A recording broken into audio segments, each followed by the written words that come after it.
Welcome to the January 9th, 2020 School Board meeting. This meeting is now in session. I wanted to share with you this evening that simultaneous interpretation is available for this meeting if audience member needs it in Spanish. If followed, please rise as our Career Center Air Force JROTC cadets present the colors.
Present. Colors. Allegiance to the flag of the United States of America and to the republic for which it stands, one nation, under God, indivisible, with liberty and justice for all. Order. Colors. Center. Pace. Forward. March.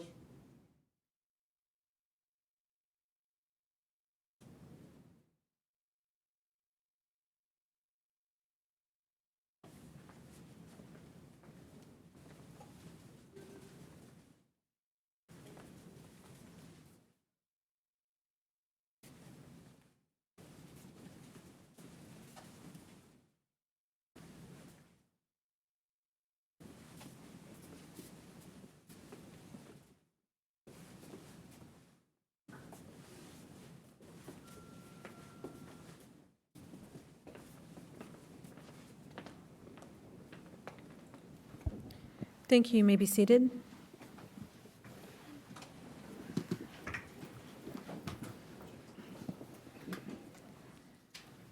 This evening for recognition, we are pleased to celebrate one of our outstanding teachers. Ms. Elizabeth Harrington, Supervisor World Languages, will present the recognition, and I ask her to come up to the podium, please.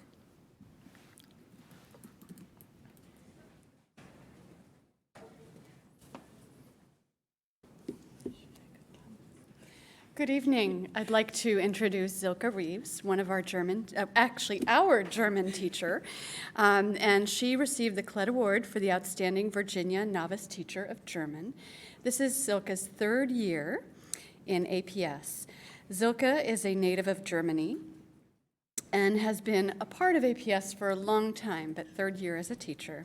In her role as German teacher, Zilka travels to 4 different schools and has up to 3 levels in one classroom, as it is a blended classroom.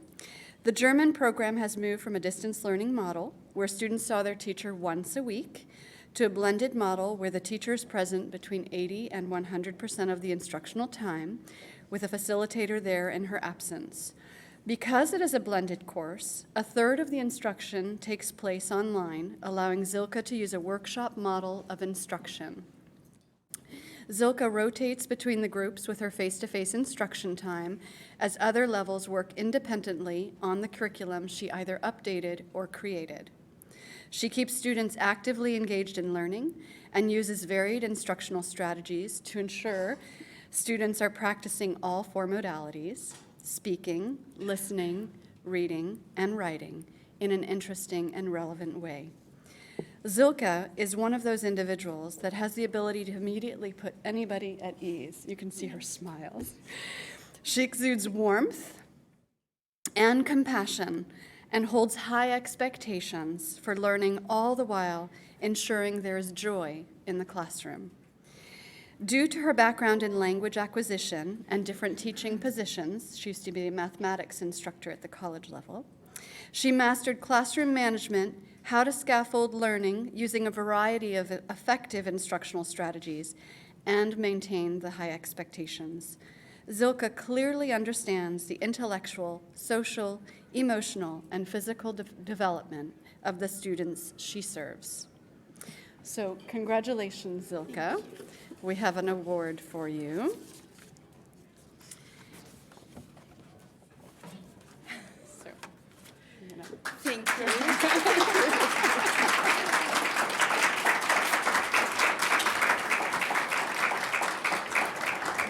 Congratulations, Ms. Reeves. We appreciate your hard work and commitment to our students and really a commitment to APS. And we'd like you to take a picture with us if you wouldn't mind, if you would take a moment. And board colleagues, if you please join me up front for a photo. Thank you.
We are now at announcements. On January 14th, the School Board Policy Subcommittee will meet at 2 p.m. in the Board Conference Room. And on January 16th, we will have a work session on English Language Arts Academic Update at 7 p.m. here in the boardroom. Please note that is a change from what you may have received in board newsletters. If you signed up for those, we did update that time, and we did clarify the topic matter that is an English Language Arts Academic Update. Colleagues, do you have any announcements? Okay, Ms. Reed, Mr. Gold. Yeah, thank you. I have an announcement from one of my liaison schools. Kenmore Middle School is almost at its fundraising goal for the Special Olympics Polar Plunge. Principal Dave McBride will take the plunge on January 25th to support inclusion programs across Northern Virginia. And I will be there with a camera. Yeah, no. Fortunately, I have something else to do that day. This fundraiser supports Kenmore's Inclusion Revolution, which is the all-school pep rally celebrating Special Olympics student athletes and best buddies, and more information can be found on Kenmore's Twitter page. Kenmore also celebrated Detective Jackie Pagan as she retires as an Arlington County police officer and school resource officer. Detective Pagan has spent the last 10 years working with the Kenmore community as a school resource officer. Students, parents, and staff said thank you to Jackie last Wednesday during a community celebration, and we wish Detective Pagan all the very best and thank her for her dedication to public service and safety. Thank you. Thank you, Mr. Goldstein. Ms. Van Doren? Good evening, everybody. Happy New Year. I wanted to bring to everyone's attention and express my gratitude to Patrick Hope for introducing the initial draft legislation, HB 332, called Reading Diagnostic Test Intervention. This House bill has been introduced in response to a bill that was put forward last year, Senate Bill 1718, that charged the Department of Education, the Virginia Department of Education, with looking at additional diagnostic tools to identify dyslexic or students who are struggling readers. This has been a long time in coming. The current PALS system requires augmentation. It misses some students. So the Senate recognized this last year, charged the VDOE with finding those tools, and that report was in place, and we got that after we created our legislative package. So I'm grateful to Patrick Hope for doing this. I hope you all will follow it. I'm sure it will go through some iterations, but in this, it identifies specific diagnostic tools, which, coupled with and augmenting PALS, give us the ability to further identify students who need reading in kindergarten, help reading kindergarten and first grade. Arlington Public Schools is already piloting tools like this, and I hope that we can provide our expertise as the House and the Senate continue to look at this important issue. I don't personally think there's anything we do that is more important than helping students learn to read at the beginning of their time in our school system. And the fact that our diagnostic tools are insufficient and that our then interventions need strengthening is something that this state probably should do before it does anything else related to education. And I am proud to say that Arlington is ahead of the curve on this, and I'm pleased that we're going to be sharing our expertise. And I hope that at some point in the future, near future, our board will support this legislation as it evolves, because I think it's very, very important for our students. So I want to just give an update on that and lend my support and let the board know that I'll be back. And if any people out there are interested in visiting Richmond in support of this, I intend to go, and I know there are other Arlingtonians who will do the same. Thank you. Thank you, Ms. Santorin. Any other announcements? Okay. So I'd like to provide the community an update on the superintendent search. As you all are aware, we have initiated a search for a new superintendent, and to assist us in this process, we mentioned in past board meetings that we have retained the services of BWP and Associates. They are a national search firm that specialize in the recruitment of superintendents. And a very important step in this process is to engage with students, staff, and community members to identify the characteristics we'll be looking for in our new superintendent and to develop an in-depth profile for the position. And we are seeking your help to do that. BWP will work with the school board to gather this input through a series of focus groups and community forums, as well as a survey. So you'll see up on the screen, we have 4 different times that you can attend a community forum, and there are 2 dates. So on Wednesday, January 22nd, we will have 2 community forums. One will be held at Kenmore Middle School, and that one will be held in Spanish. And that same evening, there'll be another community forum at Washington Liberty High School. And then on Saturday, January 25th at 10 a.m., we'll have 2 additional forums. One will be held at Wakefield High School, and one will be held at Dorothy Ham Middle School. And so we ask you to please attend the community forum that is the most convenient for you to attend. If you're not able to attend the community forum, there will be an opportunity to provide feedback through a survey that will be opening on January 21st, and it will go through February 2nd.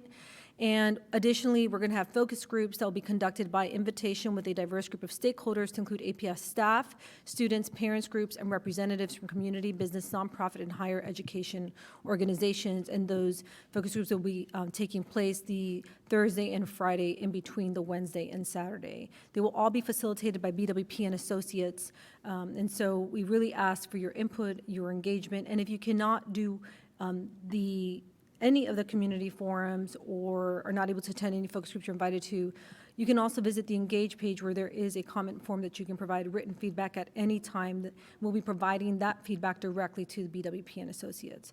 So thank you for being willing to work with us. We really would appreciate your feedback and input on the questions that BWP and Associates will be posing to the community and to all of the groups. There'll be the same questions for everyone to make sure that the data collection and the community report that you provide us is well informed. So thank you for that engagement and energy to participate. We really appreciate it because we know we ask a lot of you to in all of the processes that we do. And I don't take for granted the number of surveys and the number of community engagement processes that are out there. But this is really important. The last time we chose a superintendent was 10 years, and I believe 10 years ago, and the last time we chose a superintendent before that, I believe, was 12 years. So we don't enter these crossroads often, and it's very valuable to make sure, your input is very valuable to make sure that we're making good decisions as we select our next superintendent. So we are now at and we will now hear the interim superintendent's announcements and updates. Ms. Johnson.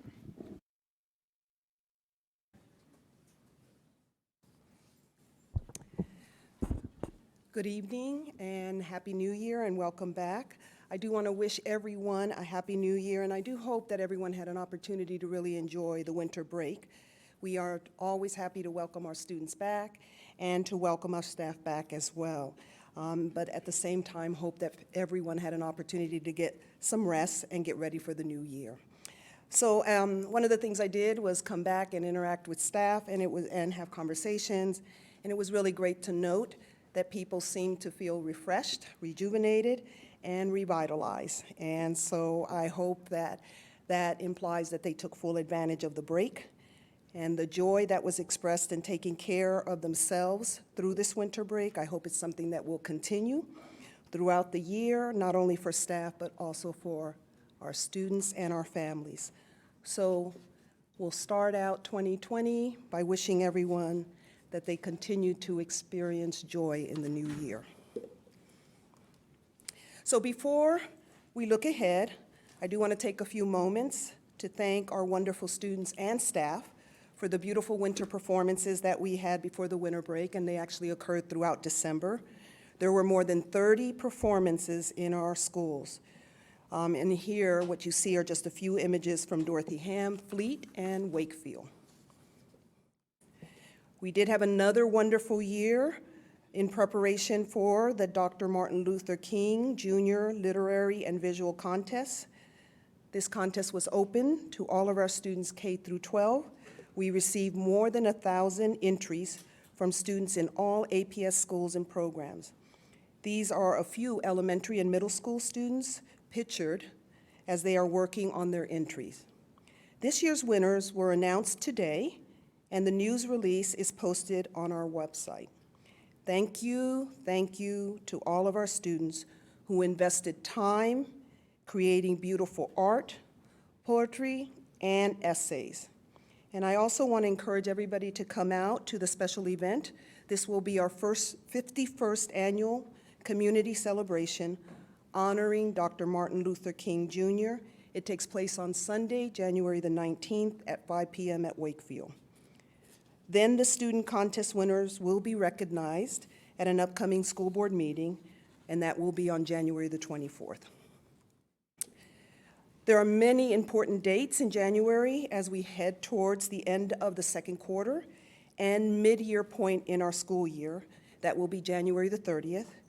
I really want to point out the importance of the 2020 Your Voice Matters survey. That will begin on Monday, January the 13th, and it lasts through February the 28th. We really do want to hear from everyone. The results of this information does in fact help us across the school division, and it helps us, and the county, and it helps us to look at safety, mental health, and well-being, and of course other topics. We will share more information about this on our website and also through School Talk. You'll see on the list of dates here that January 15th is an early release day for all of our students.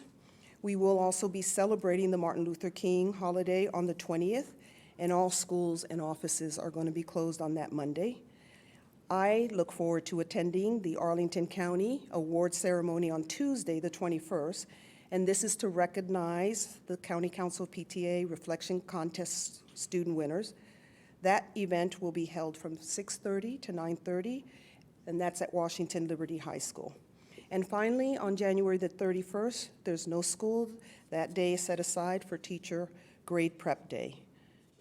And just a reminder that as we look ahead to February, I also want to point out that we will have our ongoing development of our budget process and the capital improvement plan, and so I encourage everyone to continue to monitor the calendar closely. Middle school and high school options is a reminder the application period is open for students who want to apply for secondary option school or program for next year. The 17th is actually the last day to apply for an option program or school, and we have several options, including HB Woodlawn, Arlington Tech, the Wakefield AP Network, Washington Liberty IB, Spanish Immersion at Wakefield and Gunston, and the Montessori at Gunston. So the applications are available online, and families who do need extra assistance are welcome to visit the Welcome Center right here at SciFX. We have already more than 1,452 applications. Finally, the lottery will be held at the Welcome Center on January the 29th, and the notification will be sent to all families by February the 7th. We have our upcoming kindergarten information night. We want to invite all parents who will have a child entering kindergarten next fall to come to this event on January 27th. It will take place at Washington Liberty from 7 to 9 o'clock. If you have a neighbor who you know has a child who's eligible for kindergarten, please do make them aware of this event. And we always have a date set aside in case of bad weather, and that date is February the 3rd. Winter reminders are important. We had our first winter weather this week. I want to thank everyone for your cooperation and patience, all designed to ensure the safe arrival and dismissal of our students. So what you see on this slide is just a brief reminder about our notification procedures, and all this information is available on our website. Again, if we can all keep in mind that it does get dark earlier, and so we want our students to be extra careful, and we want to make sure that they are getting guidance and reminders that ensure that they get to and from school safely. And here is just to point out that we continue to make progress on this year's school board action plan, and we continue to provide updates as we are doing the work, and that includes revisions and new policies.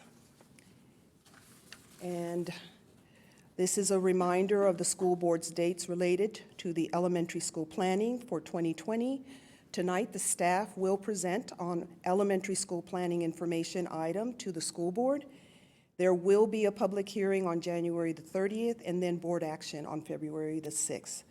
There are plans in place for multiple hearings in case of inclement weather on January the 30th.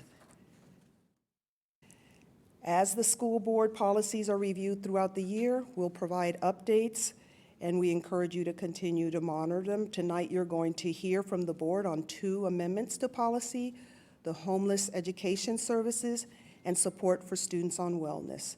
Again, all the information is on the Engage site. Thank you, and Happy New Year's again to everybody.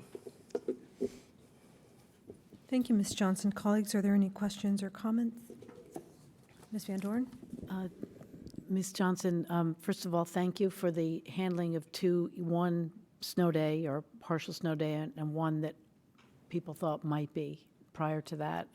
It was, I thought, beautifully handled, and especially given the fact that we didn't know it was going to happen in the middle of the day in the last one. So just really want to thank you, because I know a huge amount of work goes into that, and I thought about the drivers, and I thought about the people who are out managing that. So many, many thanks for that. Thank you, and thanks to the staff. Yes. And you don't have to answer this question, but somehow we need to deal with, and I just want to put a pin on this. We've had a lot of complaints about Arlington Tech and the treatment and support for students with disabilities there. And it does impact, and I have been told this, people's they have concerns about having their children apply for that program. So I know that we've told families that we would get back to them related to their concerns, but I do hope that that's done in a timely fashion, because it's an issue that continues to persist. Okay.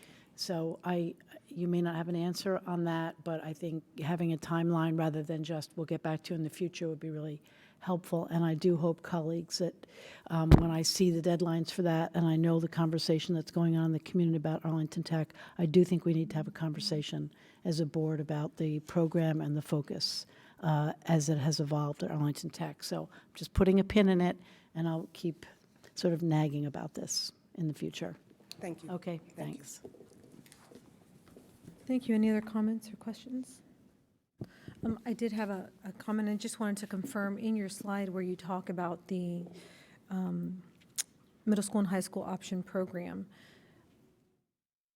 I think it's the next one. I note that you mentioned there's a release on number of transfer slots for middle school and high school will be shared with families February 3rd.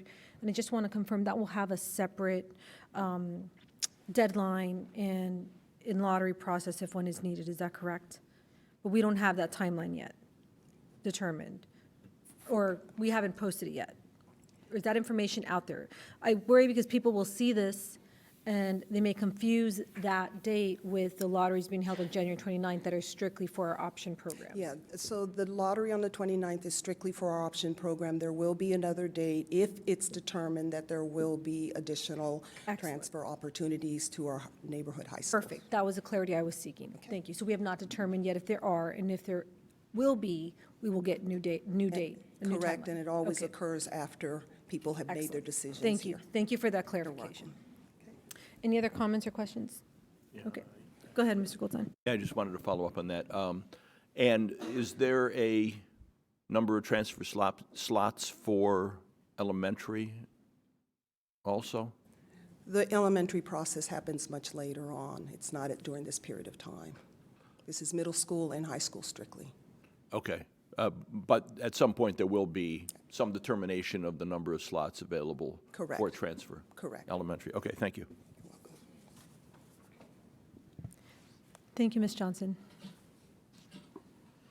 We are now at our consent agenda. May I have a motion to adopt the consent agenda? So moved. Is there a second? Second. All in favor? Please say Aye. Aye. Any opposed? The motion passes 5-0. I'd like to announce that under consent, the board approved an agreement with Capital Bike Share for a bicycle docking station at Wakefield.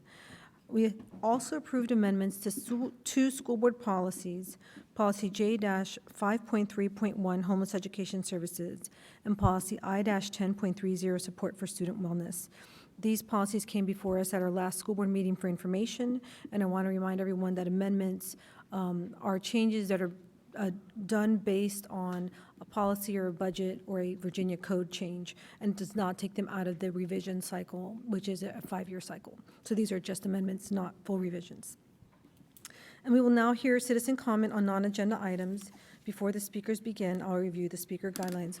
We do have speakers, correct, Ms. Mercado? Okay, great. The school board welcomes public comment and allows comment at most regular board meetings. If you would like to speak but have not signed up electronically, you must submit a speaker slip to the clerk before the agenda item you wish to speak on is called. Speakers are called in the order in which they sign up. However, if there are students who have signed up to speak, we invite them to speak first so they do not have to stay out too late on a school night. Each speaker may speak for up to 2 minutes, and there is a timer to help you keep track of your time. The timer begins when the speaker starts speaking, and you should conclude your remarks when the buzzer sounds. To ensure everyone has an opportunity to speak, the board has established the following guidelines. Any person with a disability who needs accommodation to provide public comment is requested to contact the school board office in advance of meeting to request assistance. Any person who would like to have an interpreter provided to assist them is asked to contact the school board office in advance, and we'll make every effort to provide interpretation. If a speaker addresses the board in a language other than English and has an interpreter, the speaker will have 2 minutes to speak, and the interpreter will have up to 2 additional minutes to translate the comments for the board. All comments should address matters related to Arlington Public Schools. Speakers should be courteous and address your comments to the entire school board. Generally, board members do not respond to public comments at meetings. If you have written comments, please give them to the clerk to distribute to the board. We ask the audience to refrain from applauding, as that takes time away from our speakers, but you're welcome to show support by applauding in sign language or to stand if you support a speaker's comments. And those are really great ways for the board to see your support, hear silently your applause, and allow us to move the meeting forward efficiently and effectively, and allow all speakers to have the appropriate and provided time. So we'd appreciate that. And please be sure to state your name when you begin. Thank you for being here this evening, and Ms. Mercado, if you would call speakers. Simone Walker.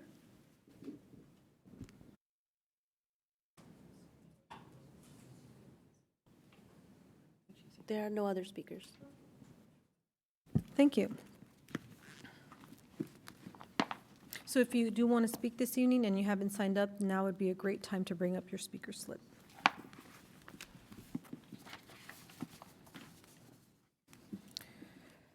We have one action item tonight related to our superintendent search. As you know, with Dr. Murphy's retirement this past September, the board has begun the search process to select a new superintendent, and I covered a little bit about that earlier in my announcements. By state code, this appointment should be made within 180 days of Dr. Murphy's retirement.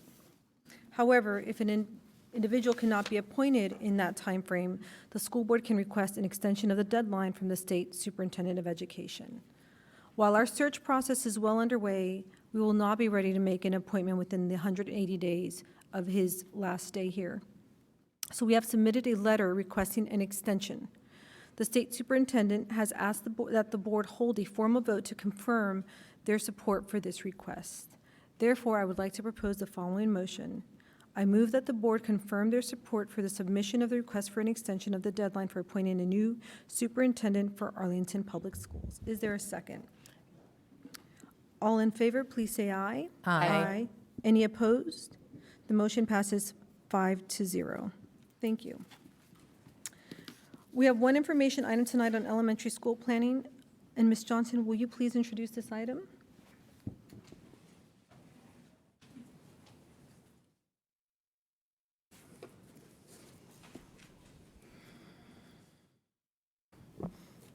Yes, I'd like to introduce Lisa Stengel and members of her staff to do the presentation for the elementary school planning.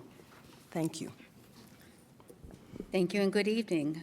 Tonight, a team of staff from Planning and Evaluation is here to present the superintendent's recommendation for Phase 1 of Elementary Planner. I'm joined in the presentation by Sarah Johnson and Gladys Bourdoin, planners in our department. We're supported by a team behind the scenes. Kathy Minberg, our school and community engagement coordinator, is here to help answer questions after the presentation. We have a team of planning and evaluation staff who've weighed into this work, along with retired principals who've helped us have conversations with our principals and instructional leaders across the system. This has been a true team effort. School and Community Relations has been partners with us along the way. And tonight, we revised the presentation this afternoon. What we posted earlier this week has been cleaned up a little bit. And, you know, a lot of this is a communication issue, and our team together has really helped us refine our messages. We've learned a lot from the community in this process on what they hear and what we're saying. The work was shaped by our instructional leaders that include both those from schools and the central offices. Every department has had a role in this process in supporting either the community engagement process or the work leading up to what we presented for our recommendations. We're going to give a summary of the slides that we included on board docs. However, I do want to note that, and we're staying at a fairly high level here tonight, but I do want to note we have lots of information that is specific to some of the individual school communities posted on the website. We wanted to make sure that questions were answered. However, we also want to make sure that we get through this and allow time for questions and answers. So we're going to go through the superintendent's recommendations. Then we're going to look at the alternative scenario, which is developing boundaries without any program moves, developing and adjusting boundaries. It's new boundaries for Reed, as well as putting science focus within the neighborhood around science focus going to that school. We'll go over the timeline, the community engagement and input, and how we're using that information, and the next steps. So the recommendations would move some of our current schools concurrent with implementing the new boundaries in September 2021. So all of these proposals that we're making have 4 schools moving, but it does it at the same time as we implement new boundaries in September of 2021 when we opened the Reed School. In this proposal, the majority of McKinley students, along with the principal and staff, moved to the Reed site, which is closer to more of McKinley students and located in a highly walkable area that goes to multiple neighborhood schools. ATS students and staff and the principal moved to the McKinley site. We put that program in a bigger school. We use a lot of capacity that we built in the western end of the county to expand access to that option school. Key immersion students, staff, and the principal moved to the ATS site. We've had some challenges keeping that 50-50 model and the balance of students in that program, and this puts it closer to more Spanish speakers and allows for long-term further growth of the program, while recognizing that there are some concerns about how we manage growth in the short term, and we've got a plan to help the school figure out how best to address that need. The The key site in this becomes the new neighborhood school. As we look at our projections and we look at the growth that's coming down that's in our projections, the areas there where we see the biggest growth is at the eastern end of the Roslyn-Ballston corridor, east of Science Focus, which is our most eastern neighborhood school, and then on the western end of Columbia Pike. This helps share the impact of the fall boundary process across all of our elementary schools, both neighborhood and option schools. Students attending the option schools do have the choice to return to their neighborhood schools if that move does not work for them. Neighborhood students who are reassigned to another school in a boundary process do not have that same opportunity. The superintendent's recommendations build upon some past practices. We've done this before. 2019 was a big year for us. We opened a new elementary school for Fleet. We moved the Montessori program out of the Drew Elementary School into the former Patrick Henry Elementary building. We've now got the Arlington Montessori Public School of Arlington as a standalone school. Drew has expanded its boundary and become a full neighborhood school. We've done this before, and this is building on that practice. You asked us last year when we did the boundaries to come back and take a whole county approach and look at this. This is what we're doing. We're planning and keeping students, and especially what happens within schools and instruction, the focus of our work. This keeps more of our school communities together in 2021. If we just move to the boundary change, there's a lot more changes impacting neighborhood schools, while those option schools are not part of that work.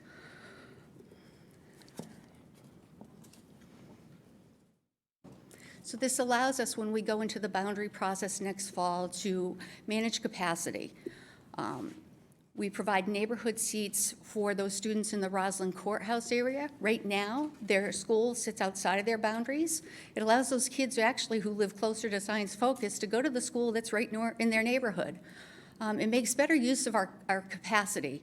And we also, it allows us to plan for pre-K. In the data that we've put out, we have not put those pre-K locations. Over the summer, we plan to sit down again with our elementary instructional leaders and determine where all those pre-K classes need to be. Over time, as some of our schools' enrollment has grown, we've had to move pre-K programs to other schools to make room. We want to make sure that where students live and where they need those programs, they're available. It expands available option seats for the Arlington Traditional School, and we believe it will maintain their diversity. As we've talked with those families, they've repeatedly shown us how much they're committed to that program. And there's an opportunity to also think about how we could actually grow that as well. It places the dual language immersion program closer to areas with larger number of Spanish-speaking students. Again, we have a 50-50 model, and we want to make sure we're making it accessible to more of our Spanish-speaking students. It is a program that makes a difference. It helps us manage resources effectively, including operational costs. As we look at sort of just doing boundaries, what we really fear is the long-term operational costs. We've got a lot of seats in one corner of the county and kids everywhere else, and every solution is a transportation solution. We know this year we had transportation challenges, and it's been an ongoing issue. This actually helps us get some breathing room. It may not decrease transportation because our enrollment continues to grow, but it may help us actually manage it better, and it may make some kids who are still going to have long bus rides, those countywide option programs, it actually might make that better for them as well. And it really looks at our neighborhood schools around where kids live and how we get the most out of sort of those shorter distance for neighborhood schools so that we aren't spending a lot of time putting students on transportation for getting to neighborhood schools. Again, to allow the transportation to get a little bit more of a breather. It also helps us as we get ready for the CIP. The CIP showed us growth in 2 different areas. This helps us actually address one of those areas right now, in an area where we don't have sites to build new schools. And it uses demographics to inform the recommendations, and we'll continue to do that when we do the boundary process this year. We'll consider free and reduced lunch. At this point, we're looking at a lot of other demographic information as well, the language of our students, application data, all kinds of information.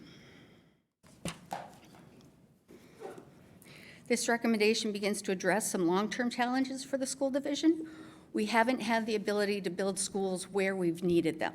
We've built schools where we've been able to do it on time, within budget, and quickly.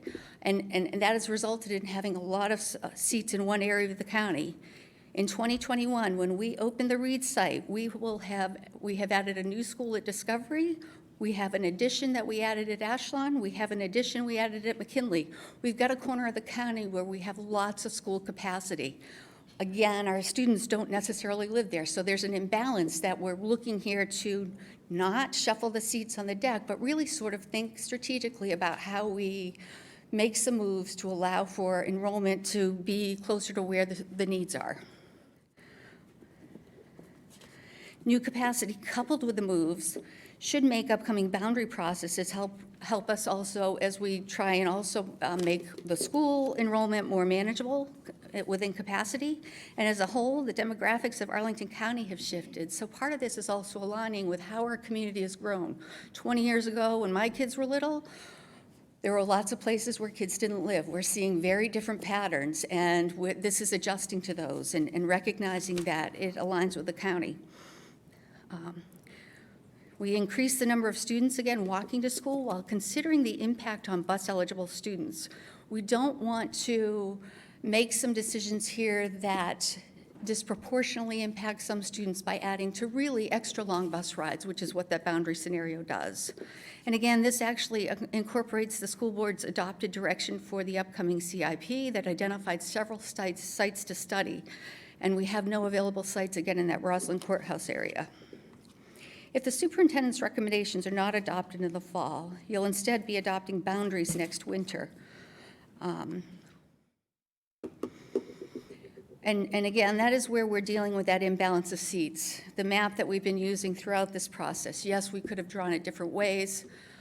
This map actually is us attempting to begin to fill those seats in one area. As we prepared for the Arlington Facilities and Student Accommodation Plan early this summer, what we realized is we have about 1.5 seats for every student in the northwest corner of the county. We have less than 1 seat in other parts of the county. And so we really are creating these extended distances to get students to school. The demands from this will increase our demands on buses. It will be difficult to actually in this to honor the walk zones around many of our current neighborhood schools that really have a community around walk zones. The fall boundary process would reassign more than 4,000 neighborhood school students while leaving option schools in place. And as we looked at it, it increases the number of kids who live in a neighborhood school walks or live in a walk zone. It increases the number who actually have to take a bus because these boundaries don't allow us to move them to the school that they can walk to. And in this proposal, none of the option schools are impacted by the moves. The alternate scenario, in this one, we are not addressing the imbalance of where students live and the available school seats. You know, we're not addressing that Roslyn Courthouse area and opening seats in an area where we know we need them. Regardless of what we do, Arlington Science Focus will change as a school community. It either becomes Taylor and Long Branch pick up those kids, or it is the Key building. So that's one area that we haven't addressed if we do this. More students would be reassigned to another school in the boundary process. And again, the students who are reassigned, they don't have the choice of whether or not to continue. They move in a boundary process. More students who could walk to another school would become eligible for a bus to a different neighborhood school. It means that more students will need more bus services, which will add to our operating costs every year.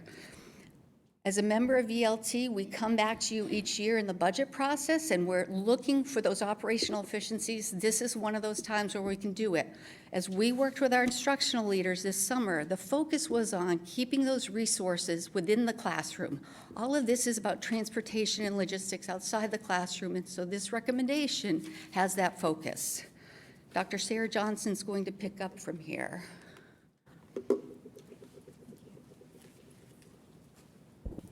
Hi, so I'm going to give you some background in terms of how we got where we are today. Okay. This process actually began back in 2018 when we identified the issue of an imbalance of seats in the county. At that time, staff began looking at ways to address this issue, and we started to do a site review.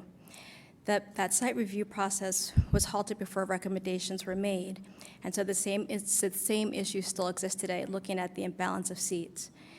This did give the staff an opportunity to go back and look at a way of addressing this issue on a countywide, more holistic way. And with this approach, we looked at including option as well as neighborhood schools in this process. And out of this, what grew out of this was a decision to do a phased approach. So over the summer, the planning and evaluation staff invited instructional leaders as well as central office staff to come in and to hear from us what we saw as some of the challenges for fall 2020. We asked them to come in with their hats as leaders within the district, and looking at it from a holistic point of view and not from a central office department view or from a school community view. Over the summer, we had 3 meetings with them where we would review the challenges, brainstorm, get their feedback, and after each of these meetings, staff would go back and create some new scenarios based on the feedback that we heard. So this went on over 3 meetings, and over the course of that summer, we created 8 different scenarios. All of the work that I've just discussed is available for you to review online on the Engage page for the elementary school planning process under Resources. And what you'll see are all of the detailed agendas, the meeting notes, the follow-up, and then also the map scenarios that I just referenced. Okay. So again, based on that summer work, staff developed 2 proposals that we shared with the community in November. Okay. Following the school board action, there will be a couple of things. Well, first, let me go back. As Lisa mentioned earlier, this phased approach isn't new. We've done it before where you move options and then neighborhood boundaries. So it happened when we repurposed Ham for middle school, when H.B. Woodlawn moved to the Heights, when there is the move of Henry to Fleet, and then when Montessori moved to Henry. After the school board decision in February, that decision will guide what happens in the spring capital planning phase, which includes if we need funds to refresh any of the facilities for schools that are moving, that would be included in that process. Additionally, this would give us time to hire a principal, whether it's for a neighborhood school at Key or at the Reed site. By starting this process early enough, we can include school communities that might be impacted. We can include them in the hiring process. The goal is to have someone hired by July 2020 to give that new principal to have time for a planning year before the new school opens in 2021. And now I'm going to turn this over to Gladys Bertwan to talk about community engagement.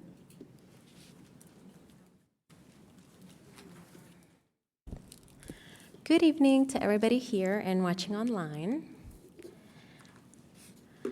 Our community engagement approach has been aligned with the recommendations from our stakeholders, focusing on facilitating conversations across our school system so we can be sure to gain that diverse perspectives of neighborhood school, school communities, as well as option school communities.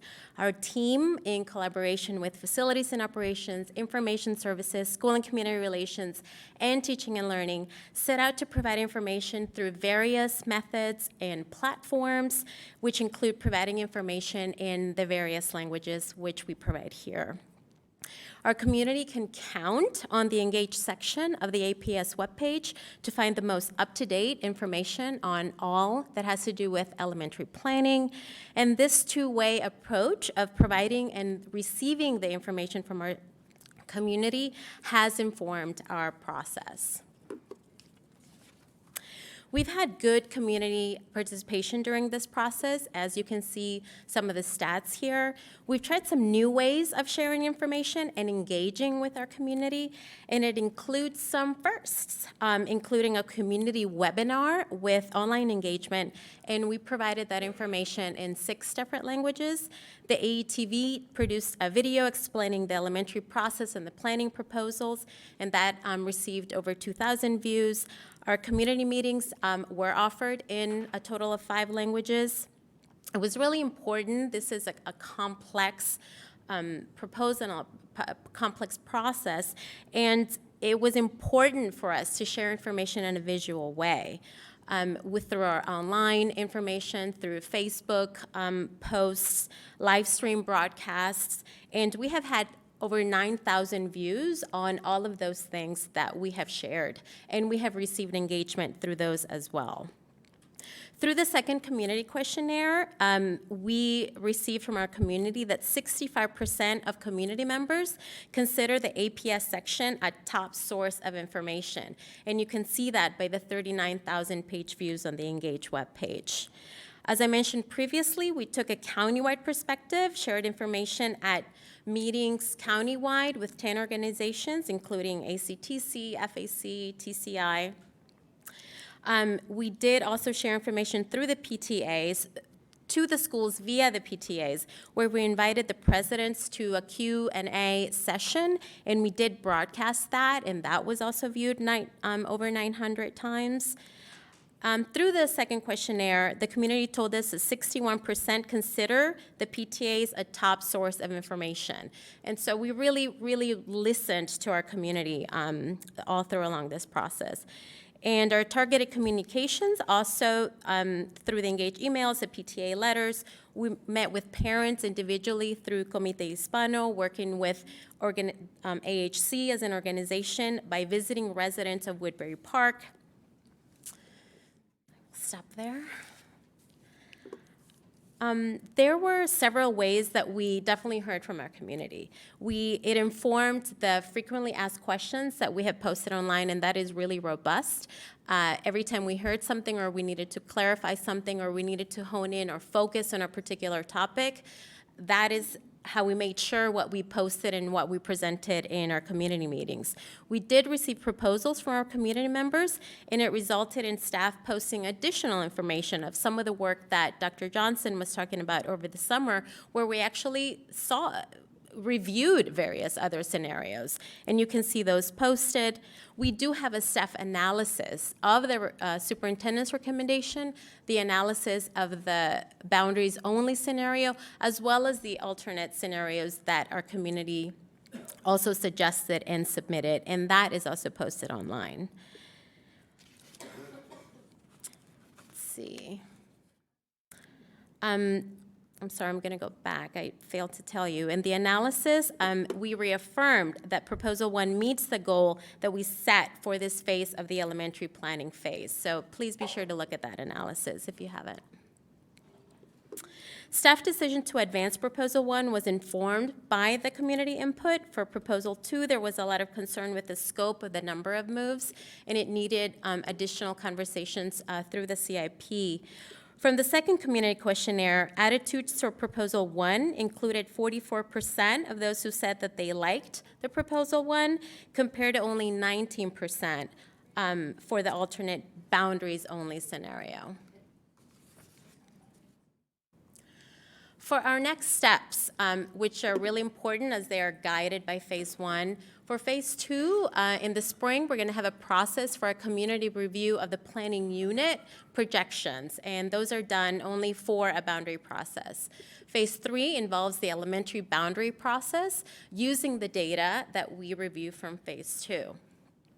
Phase 4 really lays out how central office will work with the schools, the PTAs, and the school communities on identifying any resources needed for the new site, refreshes to be included in the CIP, working with central office partners, schools, the PTAs, to make it possible for us to know and assist students who will continue with the program if it moves, or who will choose to stay at their neighborhood school, compile accurate counts, et cetera. And in the spring 2021, central office will provide support to the schools as we prepare for new school boundaries, meeting with the registrars, for example, providing them with accurate counts of students, ensuring that parents receive letters of any assignments. So many different things go on with that, and that timing is crucial. Next steps, here we are tonight, is our information item, where we present the superintendent's recommendation to you, school board. January 30th, there is a school board public hearing on the superintendent's recommendation. There is a date for inclement weather. February 6th, the school board is scheduled to take action on the superintendent's recommendation. Thank you. Thank you for the presentation. Do we have any speakers, Ms. Ricardo? The first speaker, Jamie Bryce.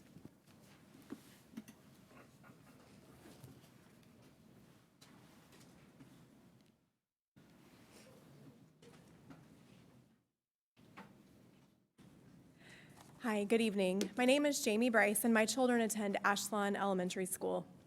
I'm here tonight representing Ashlawn's PTA.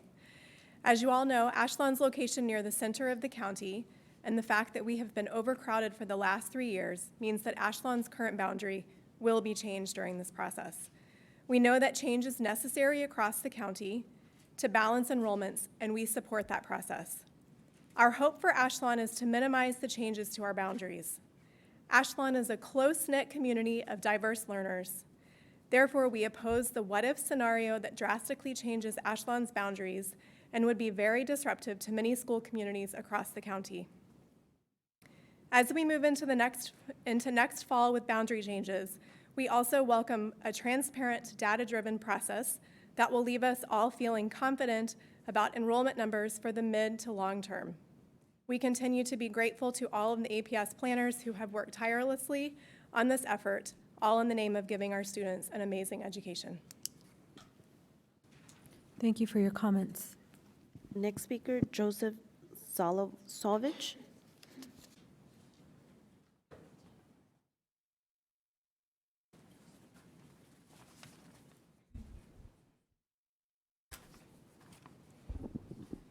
Good evening and thank you. My name is Joe Solosevich and I'm the parent of a third grader at Arlington Traditional School.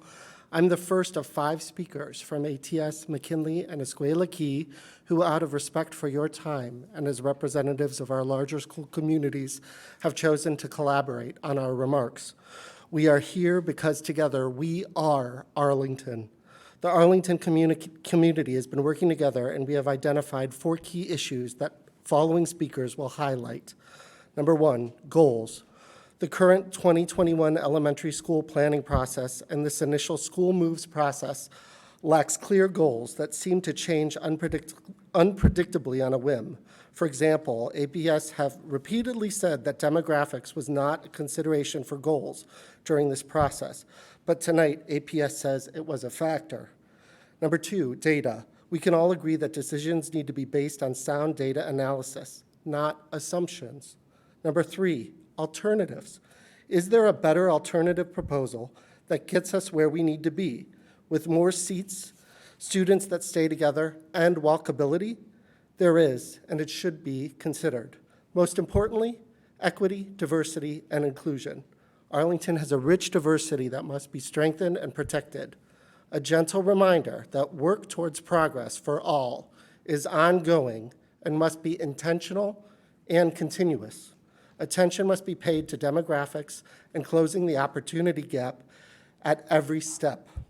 Finally, there's a concern in the community that APS VA planning and evaluation staff claim several benefits of the school moves for option programs. For example, expanding option programs or locating them closer to desired populations, which were not outlined as planning goals for this process, and frankly, not their area of expertise.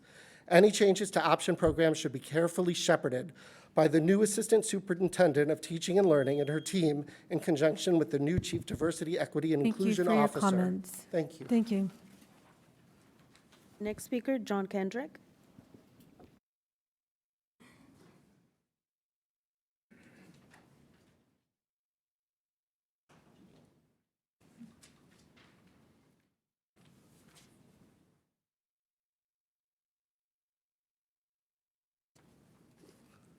Good evening and thank you.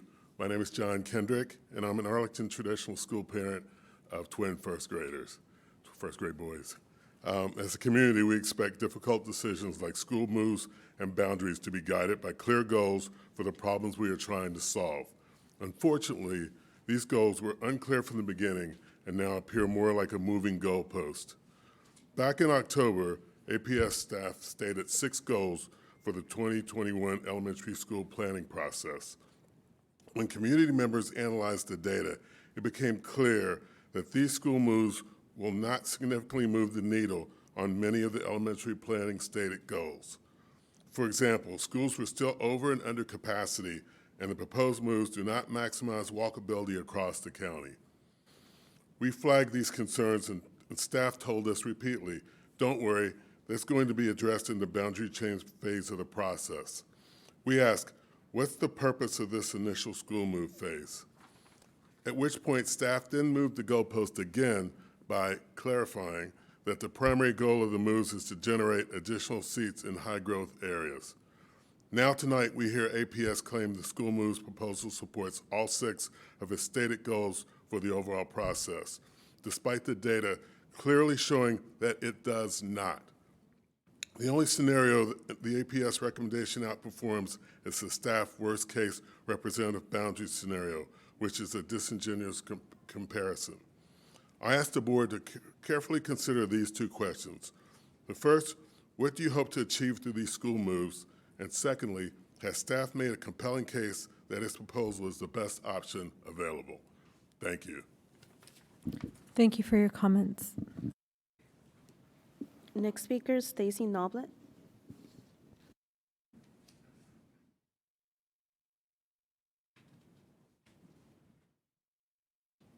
Good evening, and thank you for your time. My name is Stacy Noblet. As a 10-year resident of Arlington County, a McKinley family, and proud member of the Madison Manor neighborhood, I believe I speak for many when I say we are prepared to do what is best for our county as a whole, even if that means our families and neighborhoods will be affected. We do, however, want to ensure that good decisions are being made, fueled by sound analysis. If the goal is to generate needed seats in high-growth areas like the Roslyn-Ballston corridor, then is the superintendent's recommendation the best way to do that? With all due respect to staff, we do not believe so. New 10-year projections show that 292 additional seats will be needed in the Roslyn-Ballston corridor in the peak growth year of 2023-24. Even after moving key immersion program to the ATS building and balancing capacity at nearby schools, as APS is proposing, we will still have a seat deficit of between 80 and 200 seats in this high-growth area in the county. And why is that? It is in part due to organic growth and enrollment, and partly because of a faulty assumption based into the recommendation. The assumption that 100% of key immersion families will move with the program to the ATS building. In reality, we can expect between 20 and 40% of these families, including a disproportionately high number of its low-income and Spanish-speaking families, will drop out of immersion and transfer to their neighborhood schools. APS staff will assure you that they can fix this problem in a subsequent boundary change phase, but there is no way to know because that work has not been done. In light of that glaring uncertainty, how can the board confidently proceed with a vote next month? I urge you not to vote until there is sound analysis showing that the combination of school moves plus boundary changes can achieve the goals of generating seats in high-growth areas, or until we have a more compelling and logical alternative. Thank you. Thank you for your comments. Next speaker, Christina Yacobucci.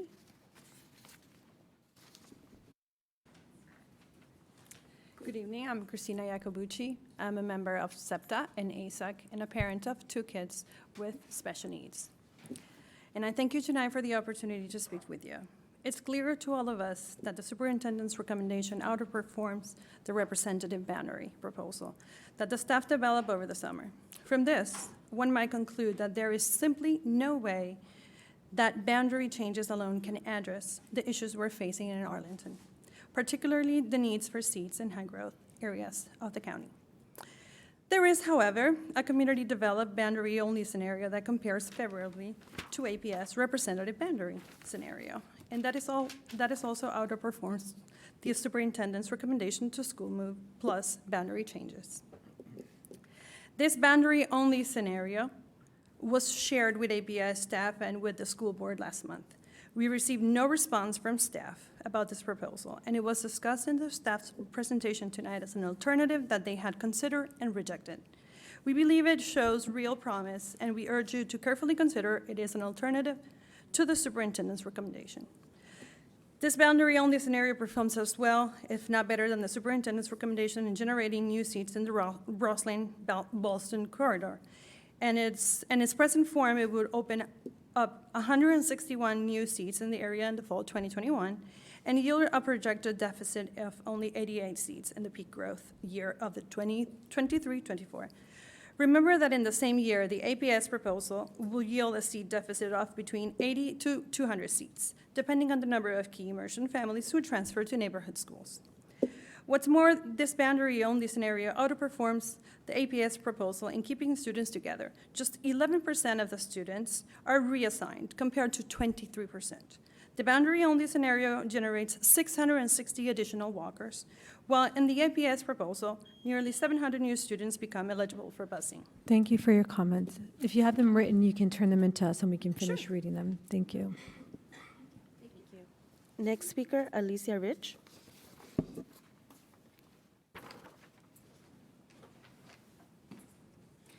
Good evening. I'm Alicia Rich with Key, a Key parent. I'm troubled tonight to hear staff assert that APS has used demographics to inform this recommendation. Because in the fall, several community members raised this issue with planning staff and were told repeatedly that the 6 considerations in the policy that governs boundary changes, considerations that include demographics, do not apply to the proposed moves because school moves don't count as boundary changes. Community members sought reassurance from staff that school moves would not exacerbate segregation issues and asked to see planning unit level demographic data so that we could develop our own understanding of the impacts. APS staff told us that because this was not a boundary change process, they would not release any demographic data to us. Since then, we've been shown a boundary-only map drawn by APS during the summer that prioritized demographics. The result was considered unfavorable because it required an excessive amount of busing. That may well be, but the effort put into creating and then discarding that map is not the same thing as APS conducting a careful analysis of what its current proposal would mean for the demographics of the schools directly impacted. It's not enough to support the claim that APS has used demographics to inform this recommendation. To date, there's been no meaningful acknowledgement from staff that a significant number of Keys Spanish-speaking families say that they cannot move with the program to the ATS site and would likely attend their neighborhood school instead. There's been no meaningful acknowledgement that lower-income families at ATS would be adversely affected by the relocation of the program to a site they cannot easily access by bus or metro. Instead, staff has asserted that moving ATS to the McKinley site would allow ATS to grow the program. But who will benefit most? The more affluent families who can make car trips to that site. Diversity and equity are crucial issues that Arlington has to get right. I ask you whether this. Thank you for your time. Thank you. Next speaker, Larry Smith.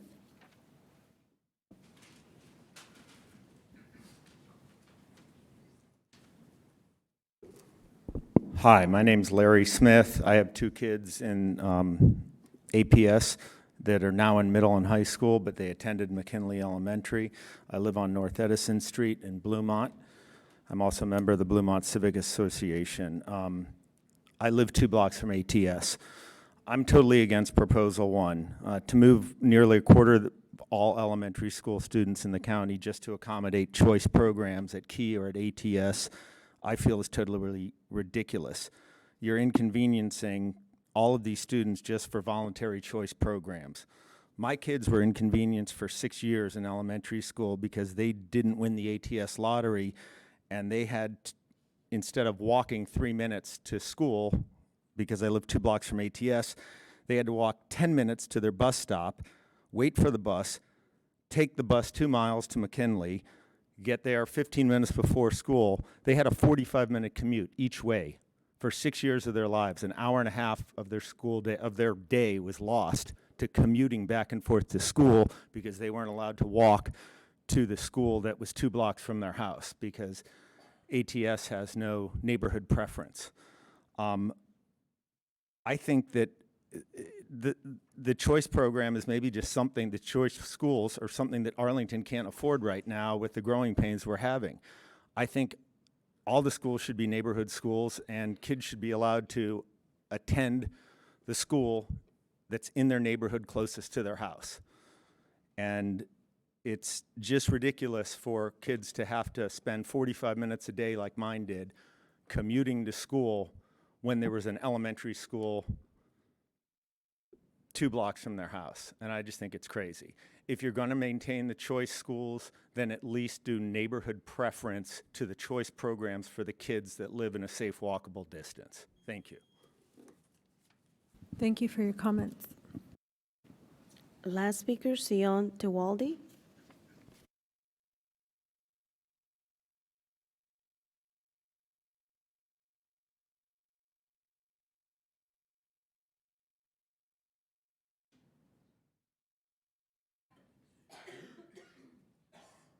Hello, my name is Sion Tewaldi. I have a daughter in 2nd grade at Arlington Traditional School. A lot of the points have been made by the speakers that were ahead of me, but I want to make 2 very short points.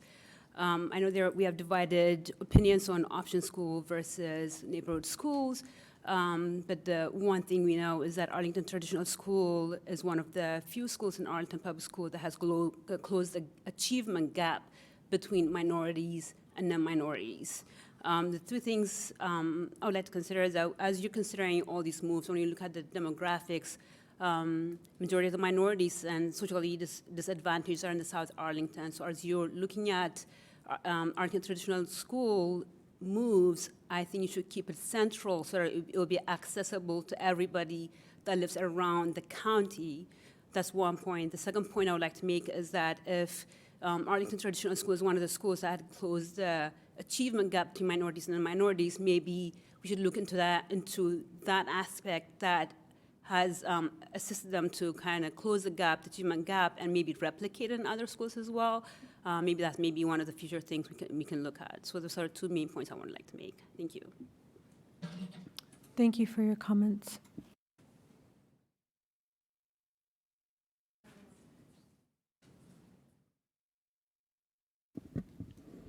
Thank you all for coming out this evening and for taking the time to speak to us and to sign up to provide your comments. As staff noted, the school board will hold a public hearing on this proposal on Thursday, January 30th at 7 p.m. with a snow date of Thursday, February 6th at 6 p.m. So we are now going to, and we'll take action on this on February 6th.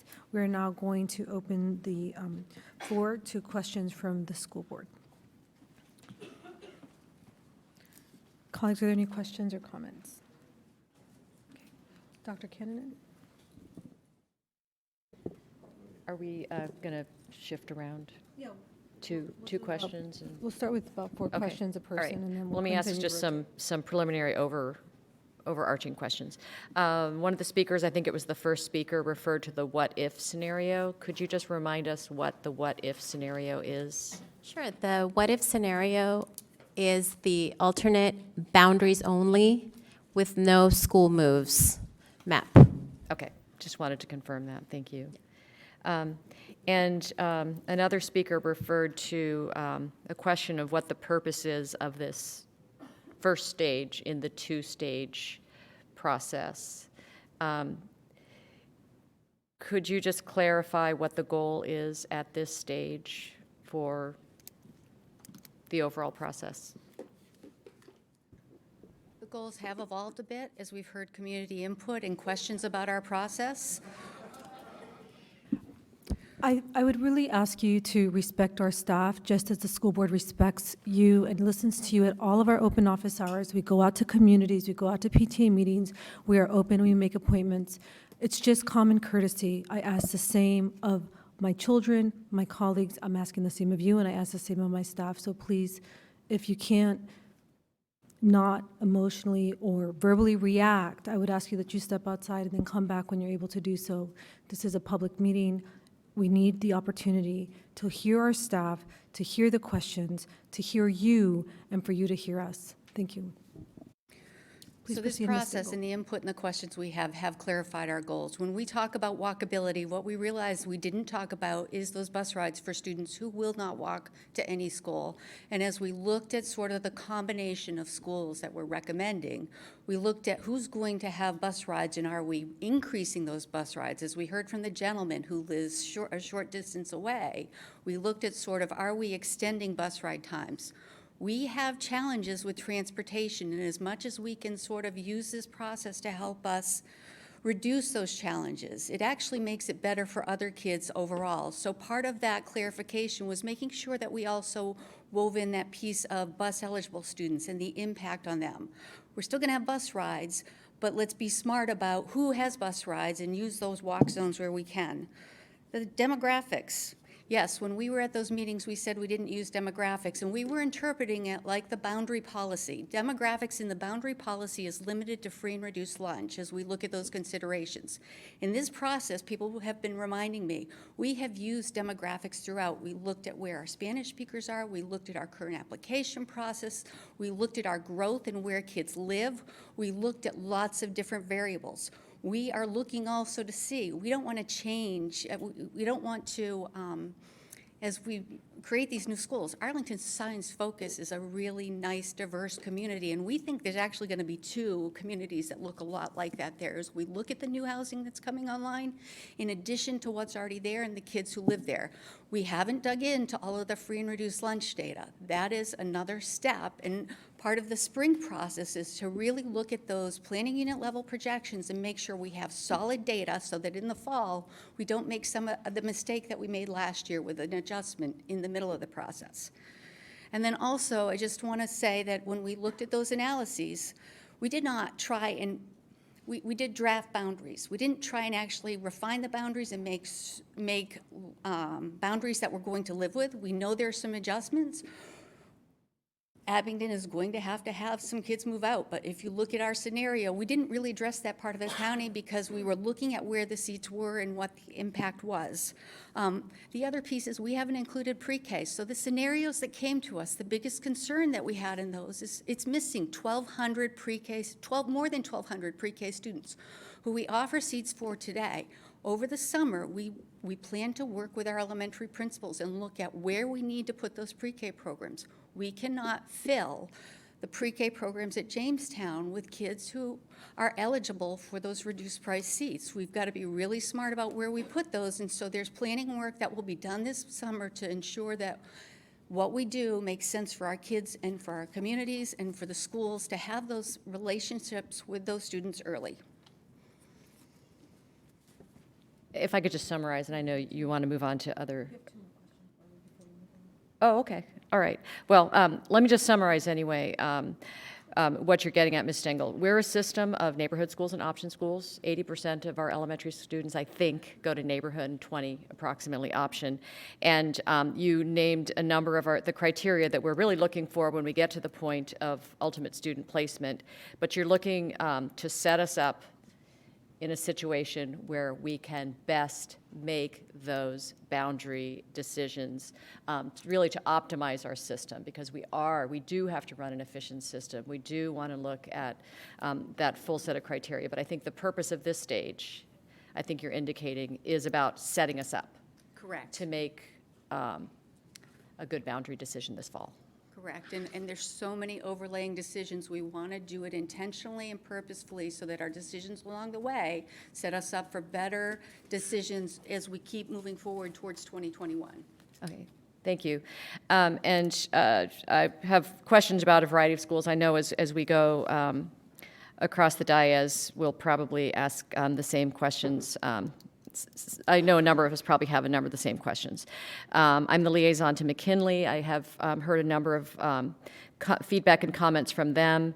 At my open office hours on Monday, one parent asked about something that I think you had on one of the early slides. On the slide, it did say that the principal and staff would move to the new school at Reed under this scenario. Can you confirm that that is the case, that essentially the principal and presumably the full staff are all? Yeah, there may be some slight adjustments to staffing because of boundary changes as well. When we adjust boundaries, we also adjust staffing levels and enrollment. So, but yes, it assumes the entire school staff moves with the program, moves with the school. And I believe that, you know, and I know we'll talk about other alternatives as we go through some questions, but you did look at Nottingham as an option school, Tuckahoe as an option school. Do those offer that same benefit? Again, in the case of McKinley, you're moving, you would move most of the McKinley students as well as the staff and principal to the new school. Could you do that with Tuckahoe and Nottingham in the same way? Yes, when we looked at Nottingham or Tuckahoe being option schools, and especially there because of the overlapping walk zones and such, the same thing could happen. So what makes it very difficult to assign students with Nottingham and with either Nottingham or Tuckahoe being option schools is that McKinley and Reed would both be neighborhood schools in those scenarios. And what happens then is that those boundaries become long, extended, but yes, the same thing would happen. I was asking a different question. Yes. My impression would be that the benefit of using McKinley as the option school is that the majority of the students and the staff and the principal move together. To Reed. Is that the case? Would that be the case if the option school were one of the alternatives, Nottingham We were or thinking of it Tuckahoe? in the Yeah, way I we know. did the analysis. You were expecting a different Yeah, question. No, and yes, I no, understand. it really, and where you look at where Reed sits, it sits in the corner of, it actually sits on the edge of Tuckahoe's boundaries. There's kids nearby that go to Nottingham, there's students that go to McKinley. So as we look at that portion, McKinley is really the school that is most impacted, and that's when actually this spring, I went out to see the principal and say, what does this mean and what do we do? And he was the one that said, let's bring the group together and help work through the solution that works for all of us. But McKinley is the most impacted, and one way or the other, it is a very different school as Reed becomes a neighborhood school.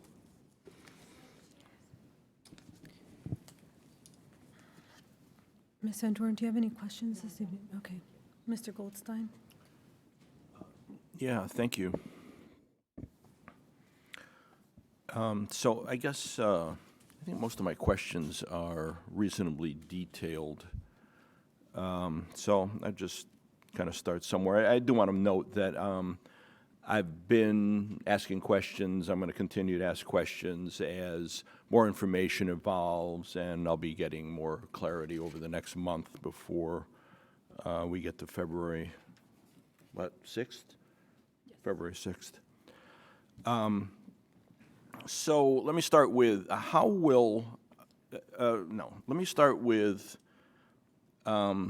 what percentage of the students at Key are you assuming will move with the program? When we did our proposal, the assumption is that all school communities would move. We understand that some families, we have spoken to some families, and some families, because of the proximity, some of them would choose to stay at the new neighborhood school, let's say at Key, and a lot of families would go ahead and, through bus transportation, go to the immersion program because of immersion. So we assume that all of the school communities would go. We understand, and even through previous school moves, even with immersion, that some families are going to choose to stay. Many of them will go. And when we go to the new location, we will also be gaining new students in that new location. So right now, we assume that all of them will go, but we understand that not all of them will. Maybe I should have used the word estimate. How many do you estimate will go? Because as you say, there's students in the program, but then there's others who are going to choose neighborhoods. So what's the estimate? So I think today, if you made an estimate, it might be very different than we would be a year from now. We just recently did this with Montessori moving, and I think as we looked at the kids from the neighborhood, the Drew neighborhood boundary prior to the boundary change who moved with Montessori, it was about 2/3 of the kids continued with the program as it moved. It's a smaller distance. I think as we've talked with ATS parents and see their wait list, we assume that most of them are going to continue, maybe not so many. Key, I do think there will be some changes, and we've heard from families who said that change. Part of the phasing on this allows us to have the principals and the school community do what Cynthia Johnson did when she opened Claremont Immersion School, to work with families to get a better idea of who's moving. And I don't know if you want to talk to that. I do actually want to offer a little bit of insight based on my own experiences, Mr. Goldstein. And that is that about 80% of the students, when we had the programs at Oak Ridge and at Abingdon, My goal, my charge was to encourage the families to move to the Claremont new location, and about 80% did. Okay, thank you. So I think what I heard was that a significant number of Key students are estimated to move to the ATS building. And so that brings up the question, how are they going to fit? Because there are, I think as of the last enrollment report, 709 students at Key and 594 at ATS. So what's the plan for fitting them? So what we're planning to do is to work with the school leaders in identifying what resources and needs will be necessary when they relocate to ATS. And that also includes using some of the relocatables that are currently there on site. And adding more if needed, possibly adding more if needed. The 594 at ATS includes the relocatables, students in relocatables there. So, short-term, more relocatables. Longer-term, we do believe there's some options as we're looking at our CIP, as we're looking at other things to figure out how to move forward and make sure we've got capacity. You know, we haven't, with our option schools, with our 2 immersion programs, when we opened Fleet, we were supposed to allow their entry-level class. Fleet is, Claremont has been over capacity for some time, operating, I think, at almost 130% capacity. We were supposed to reduce the number of incoming classes. So we're looking at sort of long-term, how can we do some of that while still honoring and building the program. But it will be a work with the schools. Okay, so I think what I heard was add relocatables and adjust the size of the program. And long-term, see if we need to actually look at a CIP project and how that fits in with our other work. Okay, that would take longer than That's the a much longer projected, timeline, yes. Yep. Effective date. Okay. Do you have an estimate of how demographics at ATS would be affected by its move to the McKinley building? Sure. As you know, ATS has a very long wait list, and one of the ways that a lot of the diversity comes in is through the VPI program. We know that there's a long wait list for that VPI program. So we would actually expect that we would still be able to fill those VPI slots. And again, talking with the school leaders, there might be an opportunity to even add an additional VPI spots at that school. And as well as the students who currently attend ATS who are eligible to get a bus will still actually be eligible to get a bus to the new location as well. And we know that there is some work being done in transportation, looking at hubs. And so we are looking at ways of, making sure that we can transport students, as efficiently as possible. But we want to reiterate that if you already are getting a bus to an option school, that will still happen regardless of where that school is relocated. How am I doing? One more, that's what I thought. Okay, so can we talk about transportation costs? What transportation costs? What prediction do we have for transportation costs under this recommendation? Right, so because this wasn't a boundary change, we didn't actually go in and looking at the transportation cost. What we are doing is working with the transportation department and facilities and operation to look at a couple of things. So what we will be able to provide you is the cost of a bus. We'll be looking at the average annual operating cost for a bus, which includes staffing, hardware, benefits, et cetera. And then also, one of the important things is depending on how many more students are walkers, they would be able to reallocate how some of those buses are used. So rather than having to buy replacement buses, they might be able to basically reassign and reallocate how buses are currently being used, and that helps in improving efficiency in transportation. More information about that will be coming out over the next few months, and there also will be providing a breakdown and a methodology about how they are arriving at those numbers. Do you want to see if John has anything to add? John, do you want to add anything? Just that it is very difficult for us to calculate the exact number of buses that we might have to add or reduce until we have the boundaries for the school. So we're not going to be able to get that information prior to February 6th. No, I mean, the cost we could get, but in terms of like what the actual transportation savings would be, we can't give that to you until we do a boundary change, and then we begin looking at the transportation issues. Well, I was asking just about this recommendation, about this three-school recommendation.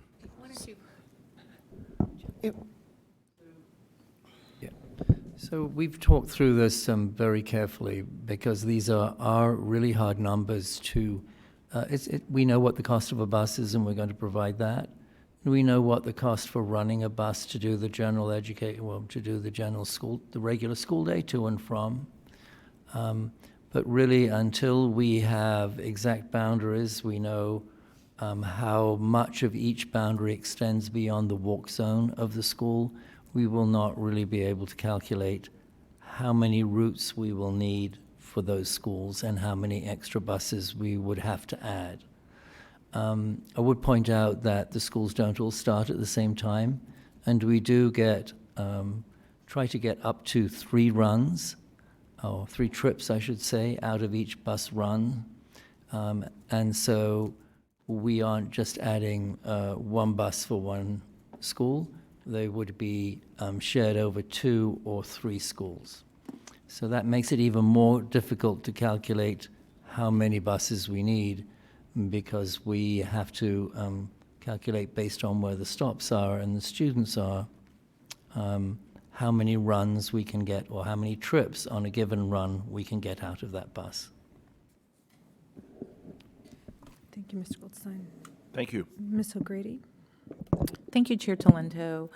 Many of the speakers talked about the importance of ensuring that we reduce or eliminate the opportunity gap. And one of the things that we've found in our history at APS and across the country is the importance of having pre-K classrooms and educating our students so everybody gets a really good start. If this proposal were to be adopted and ATS were to move, and it would have the opportunity to grow the number of students in its school, would there be an opportunity to perhaps grow the pre-K number of students so that more students would have the opportunity to take advantage of that program from families who have lesser economic means? Right, so we believe yes, and that again is something that we would work with the instructional leaders at that school to figure out how they actually wanted to do that. Okay, thank you very much. When we looked at the scenario of potentially moving many of the McKinley students to the Reed School under your proposed scenario, can you go over, again, some of the reasons why it may be more beneficial, in your opinion, to move most of that group to 1 school as opposed to potentially spreading them out over several different schools? Because for some in the community, it sounds as if that may be a preferred option in terms of not moving their community to a different school. Can you restate the first part of that So again? I guess the question is, in your opinion, what are the benefits of moving most of the McKinley students to the Reed building as opposed to looking at a different scenario? So again, as we looked at this process, starting it off this year, what we realized is how many communities are going to change if we do just boundaries. And McKinley is almost the central, because so many of those students live closer to Reed, beyond Reed, over towards Glebe. We've got kids around Bluemont, as you heard the gentleman talk. They all go past other neighborhood schools to get there. And so as we looked at where kids would go, as we open Reed and try and fill the other schools, if we try and honor that of not extending somebody else's transportation time or distance, they're going past other schools and drawing boundaries. It has them going past Reed. Some of those kids would go past Reed to get to McKinley, some of those things. So as we looked at sort of where the school was and which school was the most impacted, Tuckahoe is not as impacted by this move as McKinley is. Neither is Nottingham. As we looked, there's only a couple kids from Nottingham. There's more from Tuckahoe, but it is not enough to make a difference. It really came to light this spring as we were filling out those applications for the new schools.